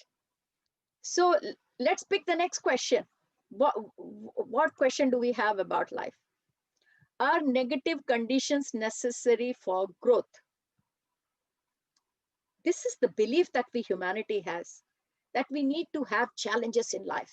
We need to have adverse condition in life. Why? Because growth only comes when you have hardships, then you understand. Because that's how we've been taught. What do they say? When you are studying, what they say, oh, you have to work hard. You have to put at least 8 hours a day study. Even after we come back from school, like you have to study at least for 6 hours. Only then can you get first class. Not only there. Sometimes they say, if you want to get a job, you have to work hard. He's a lazy guy. These things come up. Oh, he's a lazy guy. He never studies. How can he have a good life?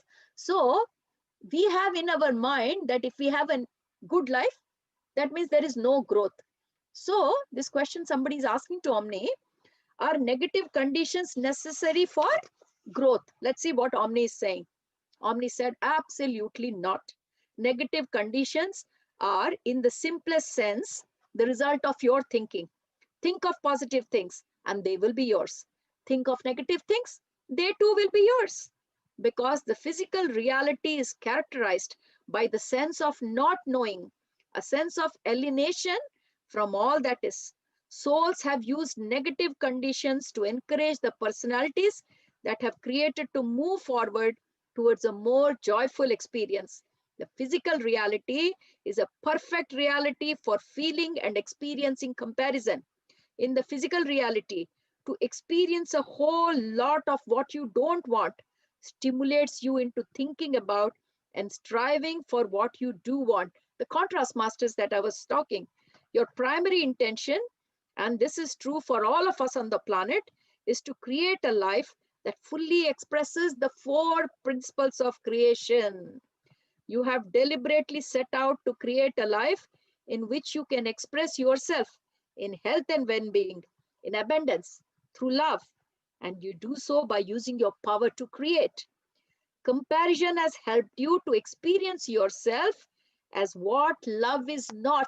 Comparison never gives you joy. It helps you to only understand what is not love, what health is not, what abundance is not. So against your divine nature, the state of opposites seek to catapult you forward. At any time, you have the freedom to choose the positive pole of everything that exists. There is no law or condition other than your own thinking that keeps you experiencing what is not joyful to you. Negative conditions are a choice. Although we understand that you are not deliberately choosing them, but it is in giving your attention to them that the choice is made. So though you are not choosing it deliberately, but because your attention is always there because you don't want it, that is what is ruling your life, the negative conditions. So, my dear masters, we really do not need that. That's what the book says. The negative conditions are not required for growth. So, I've got two more questions and then we'll stop and I'll definitely take some question answers, right? So, the next question that I would like to discuss, which I always like to know, who and what are our spirit guides? We talk about our guides all the time. Who are they? So what does Omni say about our spirit guides? Spirit guides are as varied as the members of our own species. A spirit guide can be a relative that has passed out of the physical plane and now seeks to guide you through the rest of your physical life. These guides will always be members of your soul group, remember. They'll always be the members of your soul group. And you will have known them for many lifetimes. So it's not just one lifetime. You will know them for many lifetimes. They may be complete with their earth experiences and therefore choose to serve as a guide before moving on to other dimensions and realities. Although you may experience them as the personality you knew while they were in the physical. It is indeed their greater self, their soul, with its broader, greater perspective that is acting as the guide. You may have known them in physicality, but now they are in the non-physical dimension. They will retain the outer clothing of their personality self so that you may identify with them. For you to recognize them, they will still maintain that physical appearance. This is also true of other guides that come forth from your soul group. Perhaps you knew them in a past life, perhaps sharing a life in an ancient or foreign culture. In this case, they may choose to appear to you as a member of the historic culture because it is known to you at a deeper level and it gives you a good friendly feeling. So spirit guides can be members of your own soul group or aspects of yourself. So you're a vast being in your own right. As this being, you have had many thousands of lifetime experiences and you have a lot to offer yourself in terms of wisdom and experience. Your higher self often appears to you as a guide. All guides, whether they be a part of your soul group or not, they work in cooperation with your higher self. It cannot be any other way. Your soul or higher self is the captain of the ship and guides you day and night. So masters, this is what story of the spirit guide is. Now, the last question that I would close my session with is quite interesting, and let's see. Why do we experience death and disease, right? So with this question, I will close today's session, and then I'll take a few question answers. So why do we experience physical death and disease? And let's see what Omni has got to say. We could say that fear causes death and disease. We all know it's fear, isn't it? That expressed in the simplest way is the truth from our perspective. You are the physical extension of a non-physical entity. You are a finger of God protruding into the physical world. As such, you are tapped into and are part of the same creative force that created the universe. It is this energy that flows through you that not only creates your physical body, but also sustains it in much the same way that food and water sustains your physical body. It is this very same energy that you mold with your thoughts in order to bring what you're thinking into your experience. There are but two real emotions that you feel. One is love and the other is fear. Masters, I've always talked about love-based emotions, fear-based emotions. Omni is also saying the same thing. These are the only two emotions, basic emotions, love and fear. We've already stated that the primary law of the universe is love. This law of love is about complete and total acceptance of what is. It's about allowing. It is expansive. It does not restrict in any way. When you are in the mode of allowing and accepting, you're fully open to the creative forces of the universe. This means that your body is fully nourished and does not age. Have you not noticed how joyful people seem to look physically younger? And those who focus on the negative are often sick and poor. This is not a coincidence. It is joy that leads to eternal life. When we speak of eternal life, we speak of life in an ageless physical body, for you already have eternal life. Part of mastering the earth plane is making conscious choices on how and when to depart physicality. We can make choice when we want to leave this body, masters. Not all of us will do this, but many of us will. We are going through the time of ascensions, my dear masters. Many souls will simply choose to have many lifetimes on the physical plane and then go on to other planes of existence once the physical shell has been discarded.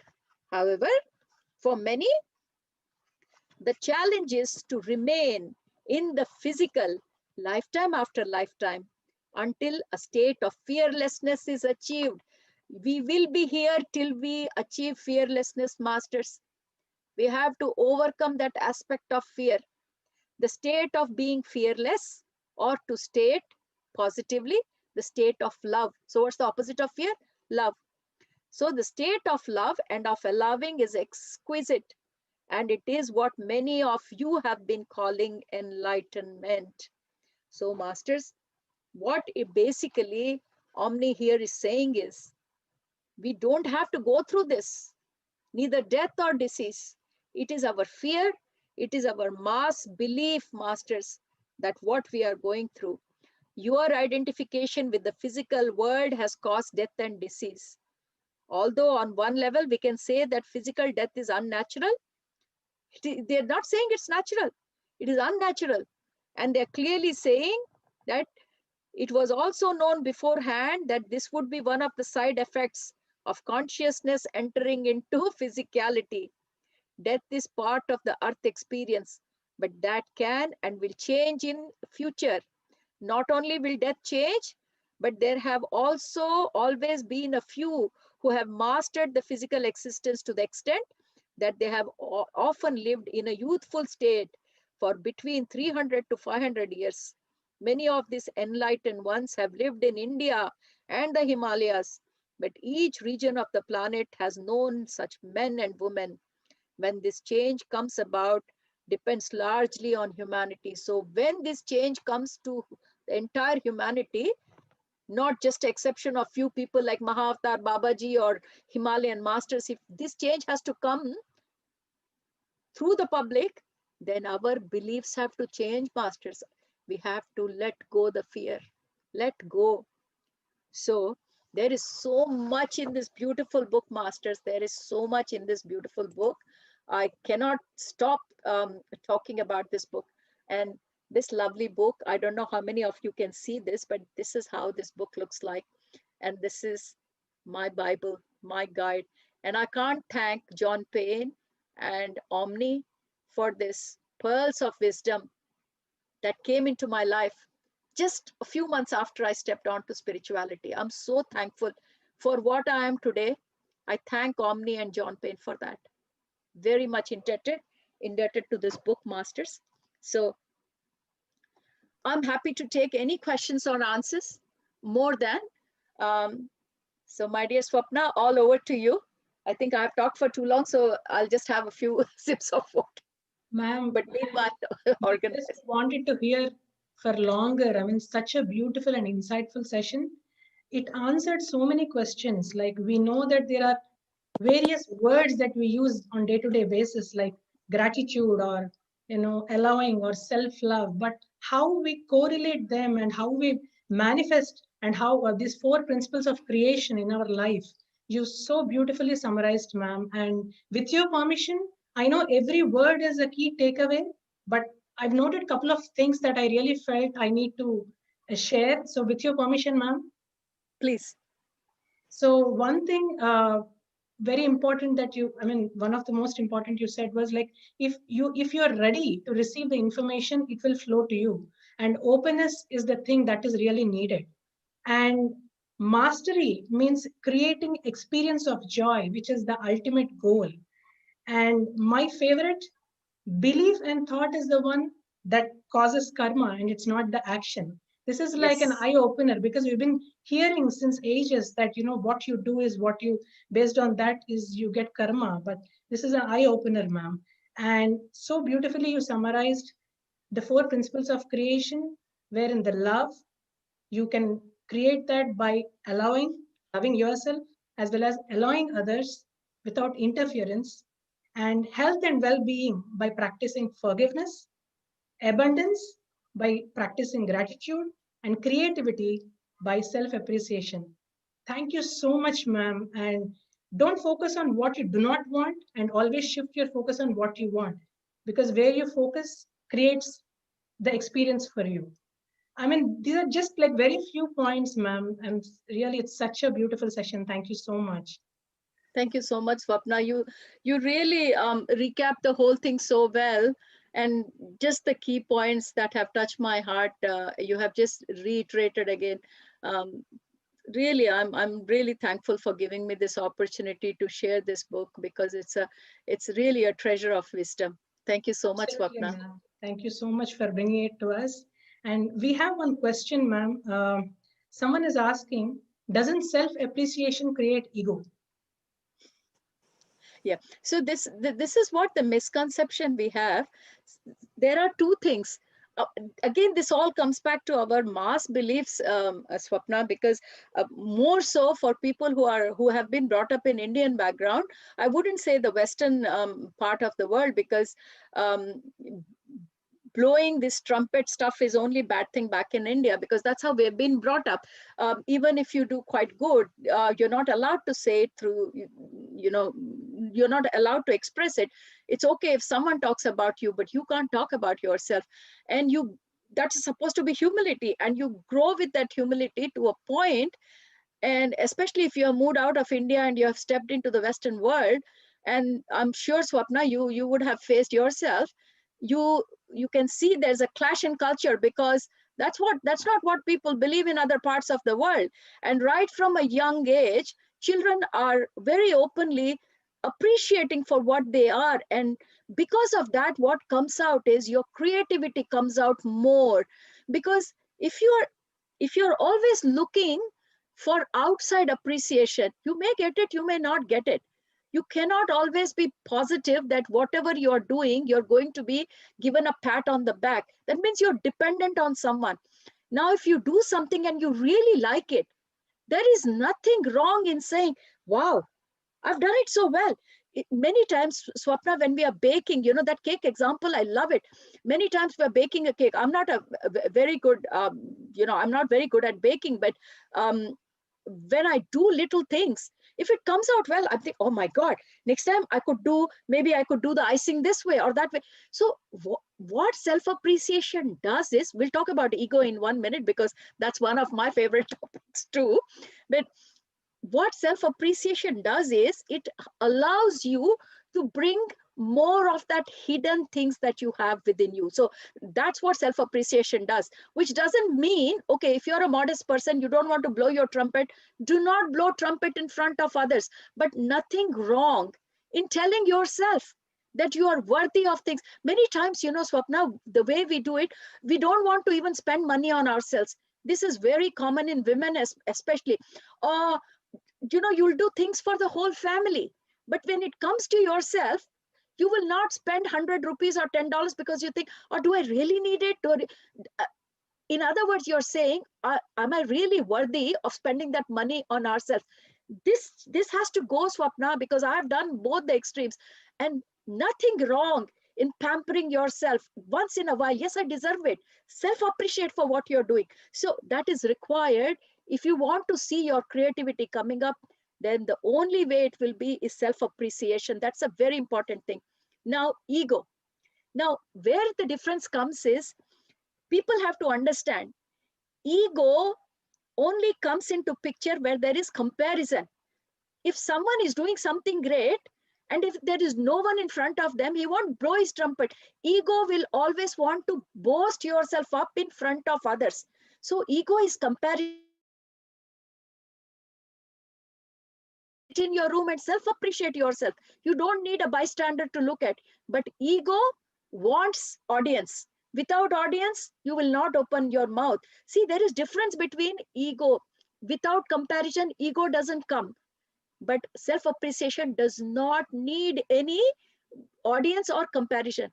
The problem with ego is, I often say that in Telugu, there is a great saying, but because this is an English session, I won't say that in Telugu.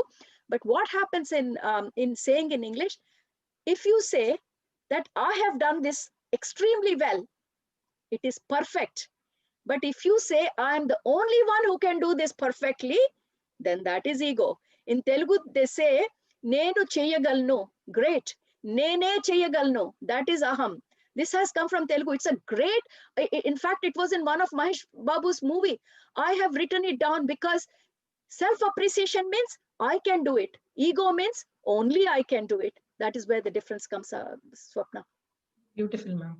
Beautifully answered. I mean, at this point of time wherein we are all sitting at home because of lockdown and everything, I feel this is the best time to practice more of these qualities, because people So out there we are hearing are getting into a lot of mental issues and all.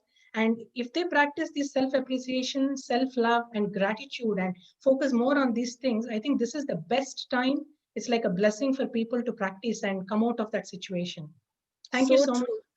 Thank you, Swapna. Thank you. And we have Devi who wants to talk to you, ma'am. Sure, I love Devi to have come over. Hello, Devi. Hi, ma'am. I'm following you like a shadow. I would love you to follow me. You give me all the energy I need, Devi. I'm so thankful to see you once again. Yeah, whenever I listen to you, madam, I fall in love with you again and again. What can I do? Yeah, The when feeling is mutual. madam, when I about this book from your interview, ma'am, I felt like I have to listen this in detail from Saroja, ma'am. When I get that opportunity like that, I am thankful to Krishna, Sai Krishna. Today I have that opportunity. I got that opportunity because of you. It's wonderful, ma'am. I'm going to buy that physical copy of that book today itself. I will order and I'll go through again. Thank you so much. Thank you, Devi. Devi, honestly, Devi, this book really came into my life. Yes. I always say, when the disciple is ready, the guru will emerge from wherever it has to. Similarly, when the disciple is thirsty of information and is vibrating, the book will fall in our hands. We all know. And that was the time, Devi, where I was in thirst of knowledge in 2002. And with this book fell in my hands, I thought, this universe is so kind. Everything I wanted was there in that book. And it really made the foundation of who I am today. I am so indebted to this book, Yeah. Devi. One little doubt, madam.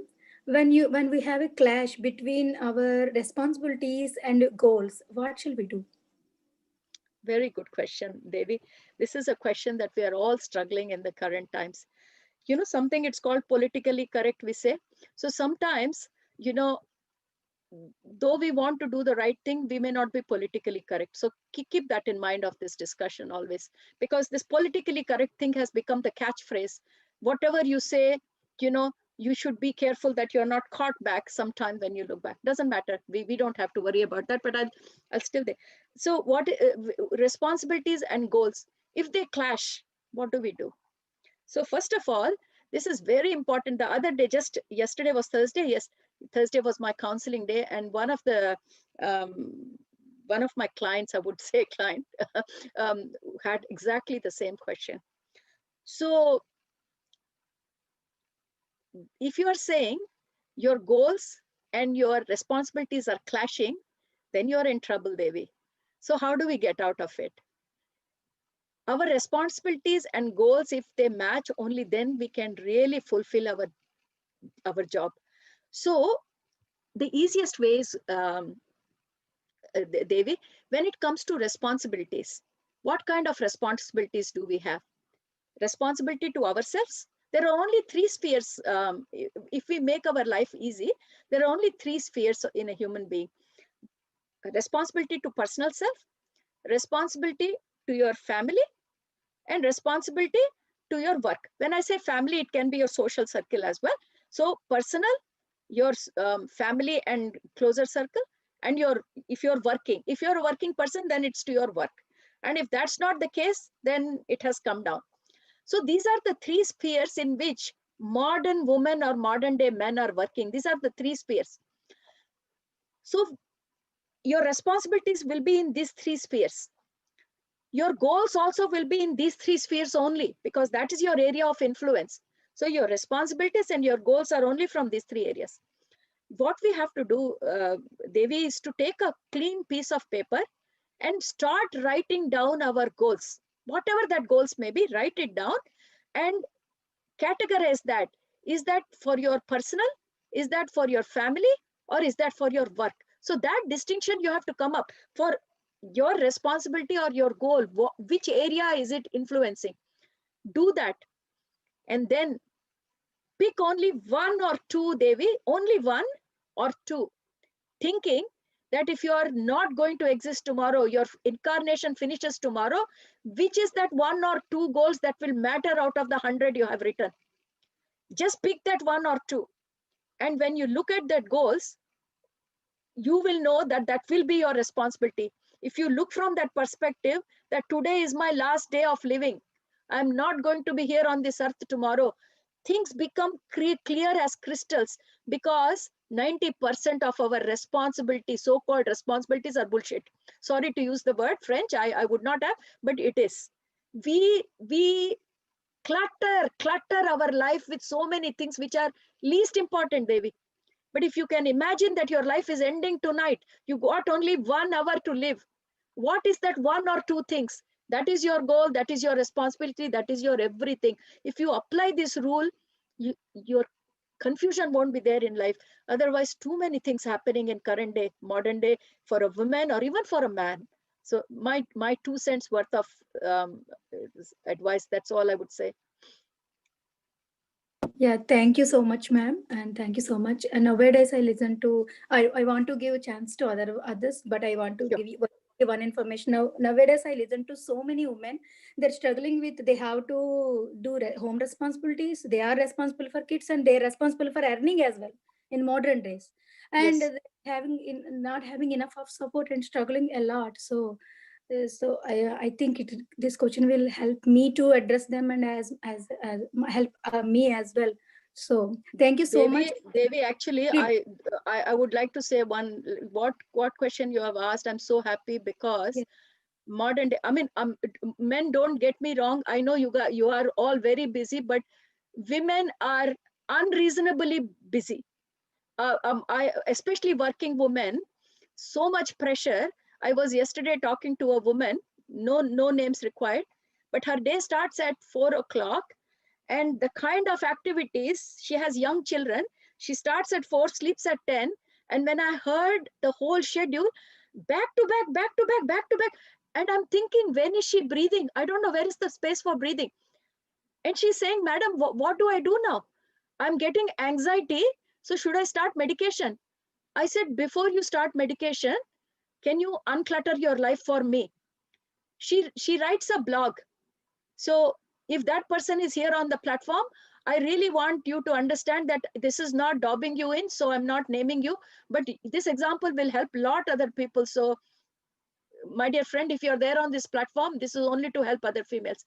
So she writes a blog, she does yoga, she does something else, swimming, name it. So, modern day pressures, you have to look good, you have to look fit, you have to look very efficient, you have to drop your children, and then you have to make them topper in everything. They should be first in the music, first in dance, why are you making your life miserable? And then you want to take medication for anxiety.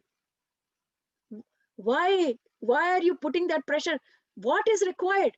What is it if you are not fit like Aishwarya Rai? Who cares? No, why I'm saying, masters, nothing wrong if you want to be slim, if you have time. But 90% are self-imposed. And then we are going on medication. So, Devi, thank you for bringing this question. I really am thankful to you. Thank you very much. Thank you, Devi. That was a very, very important question that I've been hearing, and I've been listening to people sharing these things, and it really helps many of us here. Thank you so much. Ma'am, we have Deepthi who's raising her hand. Deepthi, Sure. I'm unmuting you.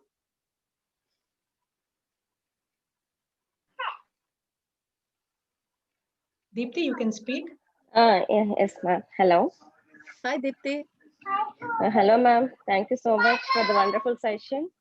Yeah. Actually, I have to say, ma'am, as I told you many times, it's a interview that gave me so much of motivation and inspiration, answers to many, and I'm so happy to listen again that four principles. I already have that in my notes, and I would like to say in this platform, ma'am, that self-love.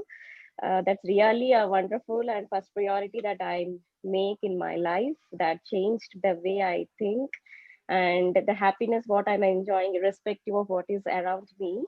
I think that's a self-love, ma'am, because we never try to hurt ourselves, and we know that whether we are doing right or not, and the forgiveness. So, and also you said something today that I got an answer for it.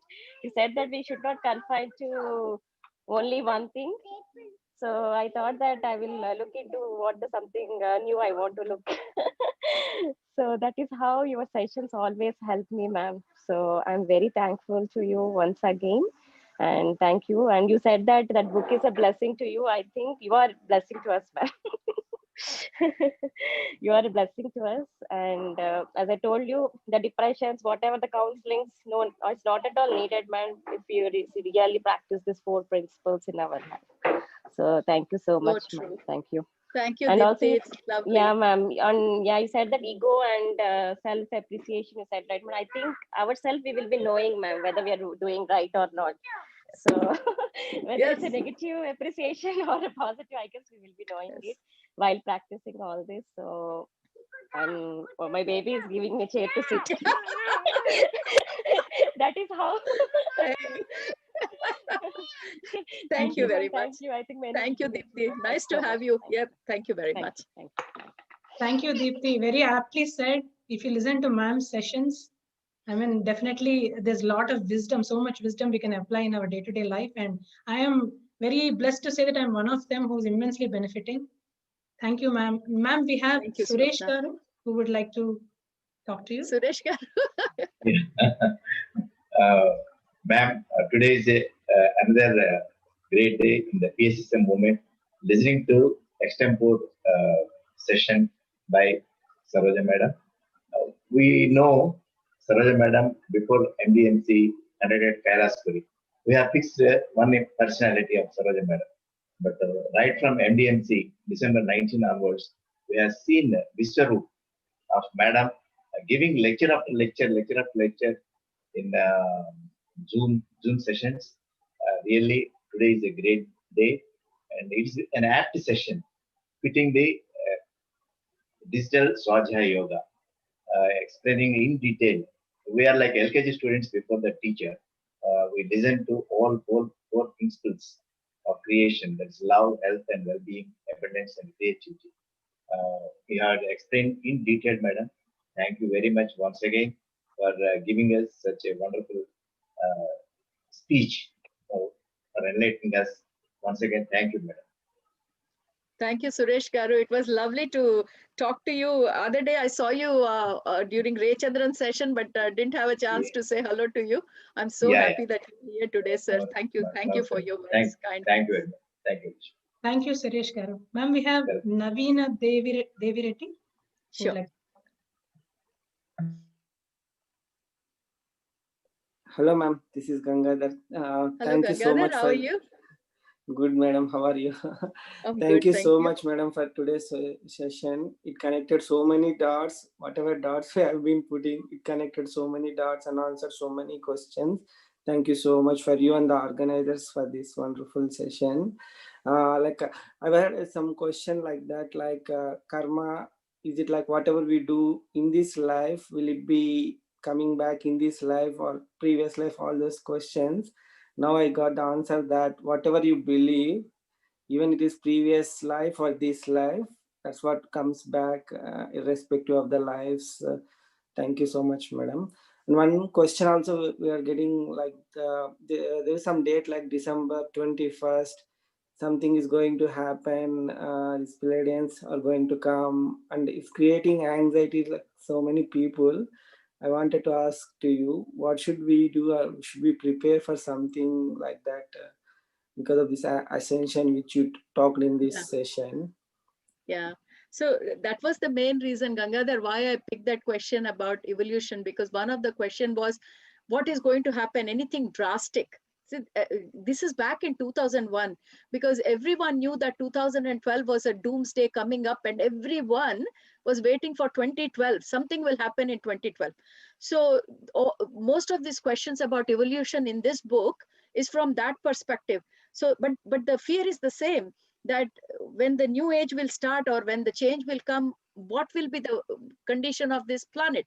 And Omni very clearly said, you know, you're not going to see much change, but it is in your thought process too. If you want to see the change through disasters, it's all about thinking, Gangadhar. And this Corona time has showed us so clearly, we are going through ascension. We are going through tremendous evolution. People who believe that change can come through pain are going through pain at this stage. But people like you and me, we don't know when Corona issue even started. The whole world is fearful. Yes, I'm not discounting that. But you and I, we are living in joy. Anuradha, look at the beam on her face. Sureshji, he looks so happy. Swapna, she's already planning for her next session. I mean, we are doing so much at this stage. Honestly, as Suresh Garu mentioned, from February, I don't know where my time is going. My family is complaining they don't see me at all. Either I'm behind a computer or I'm cooking very fast and efficient because I have to get ready for my... So I have worked in corporate world for 33 years. Of course, I was busy, but where was my heart? Heart was somewhere, work was somewhere. Here, my heart is where I am. So no matter what we do, you know, it's so much fun. So this is what it is. Pleiadians are no one but our future. Pleiadians are showing us where we are going, because Pleiadians went exactly through what we are going now. So they are so much interested in guiding us at this time because they know what we are going through. So they are saying, we are there holding your hand. We are ready to communicate. And we are your future. They have gone through all this. Many civilizations, many planets have gone through what we are going through now, Gangadhar. Nothing will happen. Like how we did in Corona times, happily Zoom session. Like that, we will be doing Zoom, happily Zoom or some other application. And we will be having a celebration.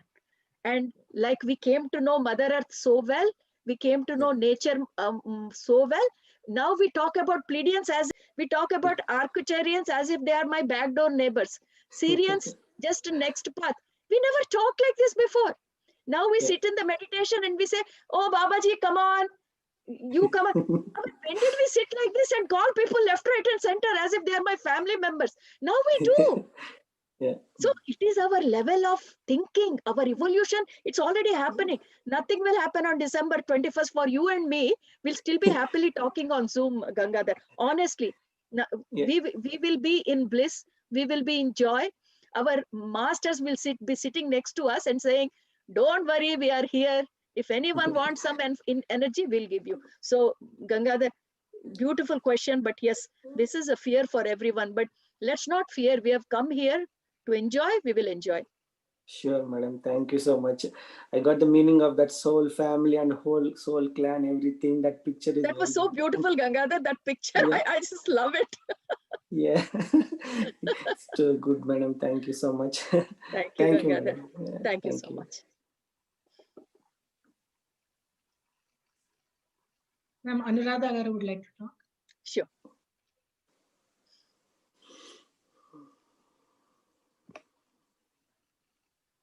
Ma'am, you're on mute. Madam, session was excellent. I'm so happy. I enjoyed your session like anything. I don't have any words to say, but I love you. I love your Same session. here, Amma. That's Same it. here. Thank you so much. Those three words kind of gave me good feedback. And thank you so much for inviting me onto this platform and sharing all your love with us. We can see your love in your face, in your words, and in your energy. I'm so happy to be here, Anuradha. Okay, madam. Thank you. Thank you very much. Thank you, Amma. Thank you, Anuradha ma'am. Do we have any more questions? Please raise your hand. I think Deepika, there was some Deepika Y who raised her hand. I'm not sure. It was Deepthi ma'am. Deepthi. Okay, no worries. Anybody else, please raise your hand. I think Otherwise, we are good, ma'am. Yeah, we'll close the session then. Thank you so much, ma'am. Thank you. I just wanted to thank everyone before I hand it over back to you. I would like to thank Suresh Garu, Anuradha, Sai, and Swarnalata madam, everyone for giving this great platform to me. And this platform has become more or less like my home. I come every now and then. And so Sai, thank you very much. This has been a great connection on this particular digital Swadhyay yoga. I had a chance to participate in Telugu, Hindi, and now in English, and it's amazing. And Swapna, you are the best host I can ever have, and I just love you. So thank you very much for your great hosting. Thanks a lot, ma'am. Thank you so much, ma'am. I think Deepika joined back. Deepika, you have a question? Yeah. If it's okay. Yeah, I'll take her question, Deepika. Bye. Yeah. Deepika? Yeah. Okay, Deepika, unmute yourself.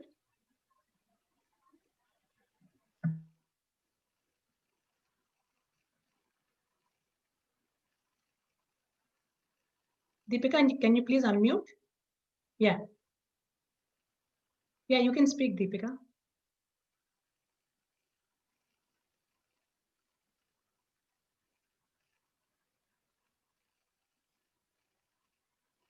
I think she got disconnected. Oh, yeah, she's here.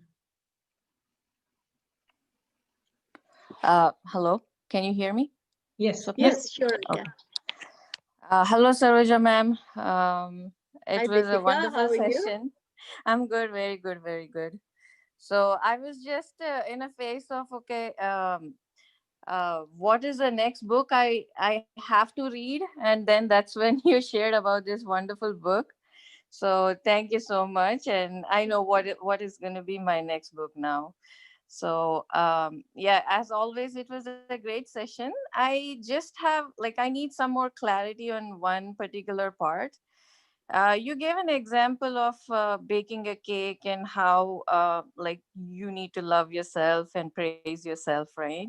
So I totally agree with you, and I'm one of that person who always like, hey, this could be better, I could be better, and maybe that's one thing I need to work on. But at the same time, I also feel if I don't see, will I be clouded by my mistakes if I keep thinking, okay, whatever I do is right, and how do I get better at it?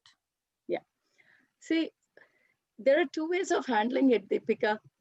You can, if you consider that it's a matter of terminology. So if you're calling it mistakes, then there are two ways. Either from you learn from your mistake, or you can punish yourself for your mistakes. Mistakes are not for punishing. If you call it mistakes, I would call it improvements. There is no standard that tells you that this is the perfect way. Who is the world to tell you that this thing has to be done only in this way? People think I'm headstrong. That's fine.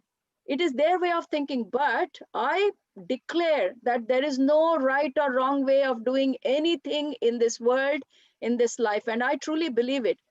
My way is the best way for me. Well, as long as I don't interfere in others' lives, if I'm doing something that I'm happy with, then okay. But if I think that I can improve it further, for example, let's Deepika take the example of the cake we are baking. I wanted to bake a square cake and it's not so square. Well, if that is the expectation I had, and if it has not met my expectation, that's fine. It's only improvement. Don't call it a mistake. Start with changing your terminology, because the moment you use negative words, the growth stops. I'm particularly using this because I have done umpteen sessions on negative emotions, negative words. This is how we go backwards, like we are stopping our own growth by using these negative words. Even if you wanted to bake a square cake, if it has come an oval, wow, be amazed and say, wow, what a wonderful thing came out. I never thought it would come like that. We have not been trained to do that. We have been slapped on the wrist and said, no, you do it right. Because of this word, don't get boxed in that, Deepika. Your creativity, because your nature, the 4 principles of creation, never forget. They are you. They are your divine nature. And part of you is your creativity. If that gets hampered, then you are disabled. You don't want to be disabled. Come up with all the 4. So the creativity will only come if you pat yourself on the back. If you keep telling that I'm doing mistake, where will the creativity come from, Mama? It will go in the back door. That's why I'm saying, don't use the word mistake. There is no mistake. There's only learning. The whole life journey is about experiences. Even the supreme consciousness, who we are part of, they're sending us and saying, go have fun, man, free will. You know what is free will? Do whatever you want. We are not judging you. We are not branding you as good, bad. We are the ones who come into this physical dimension and start seeing everything in duality. There is no mistakes.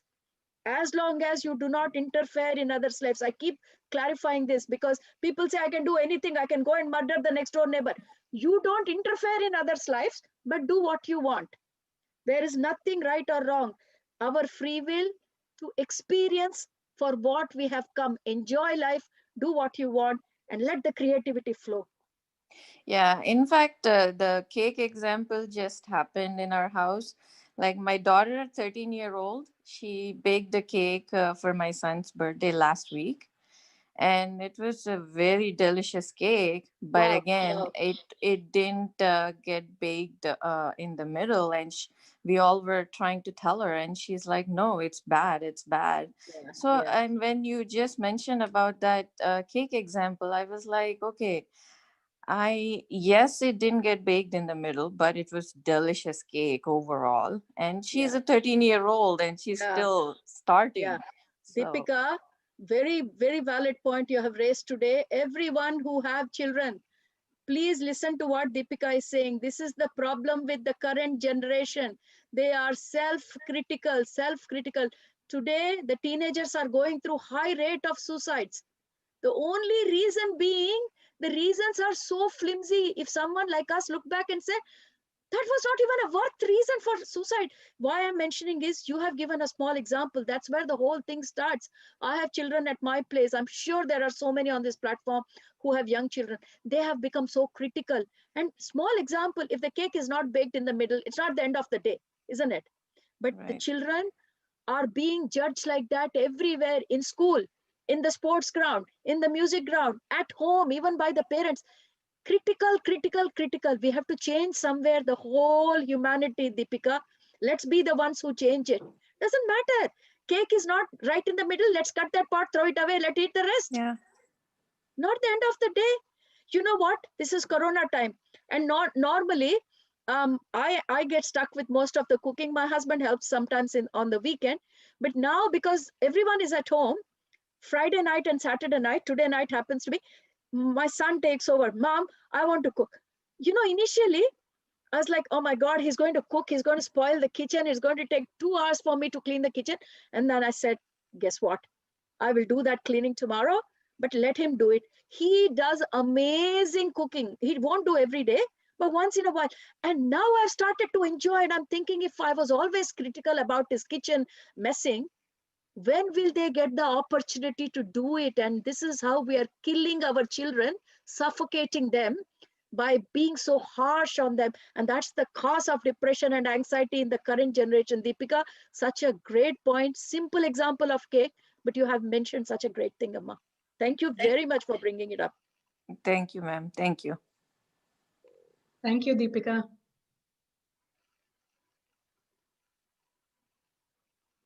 Yes, ma'am, we are done with the questions now. I think we can close it. I'll give it over to you. You're the host and you can close the session. And Sapna, thank you very much once again, being very patient host. And thank you very much, ma'am, once again. Thank you, sir. So friends, I hope you all got great insights into various topics today, how to make your life better and how to create happiness by following the 4 principles that Madam has quoted from the book. So we are so fortunate and lucky that we have all these great masters who are collecting the spiritual nectar from all these books and giving it to us. We are just sitting and just hearing to them, and they are doing all the work for us. And we are very blessed and fortunate. And Spiritual India team is also trying to take the responsibility of passing the knowledge of true spirituality obtained from various spiritual scientists and spiritual gurus from the world and making it available to everyone. So I request you all to subscribe to Spiritual India magazine, an effort by the Spiritual India team. And this magazine is the heartthrob magazine of Pyramid Spiritual Society's Movement India. Admin, can you please play the video about the magazine, please?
Hope you all got the details about whom to contact and to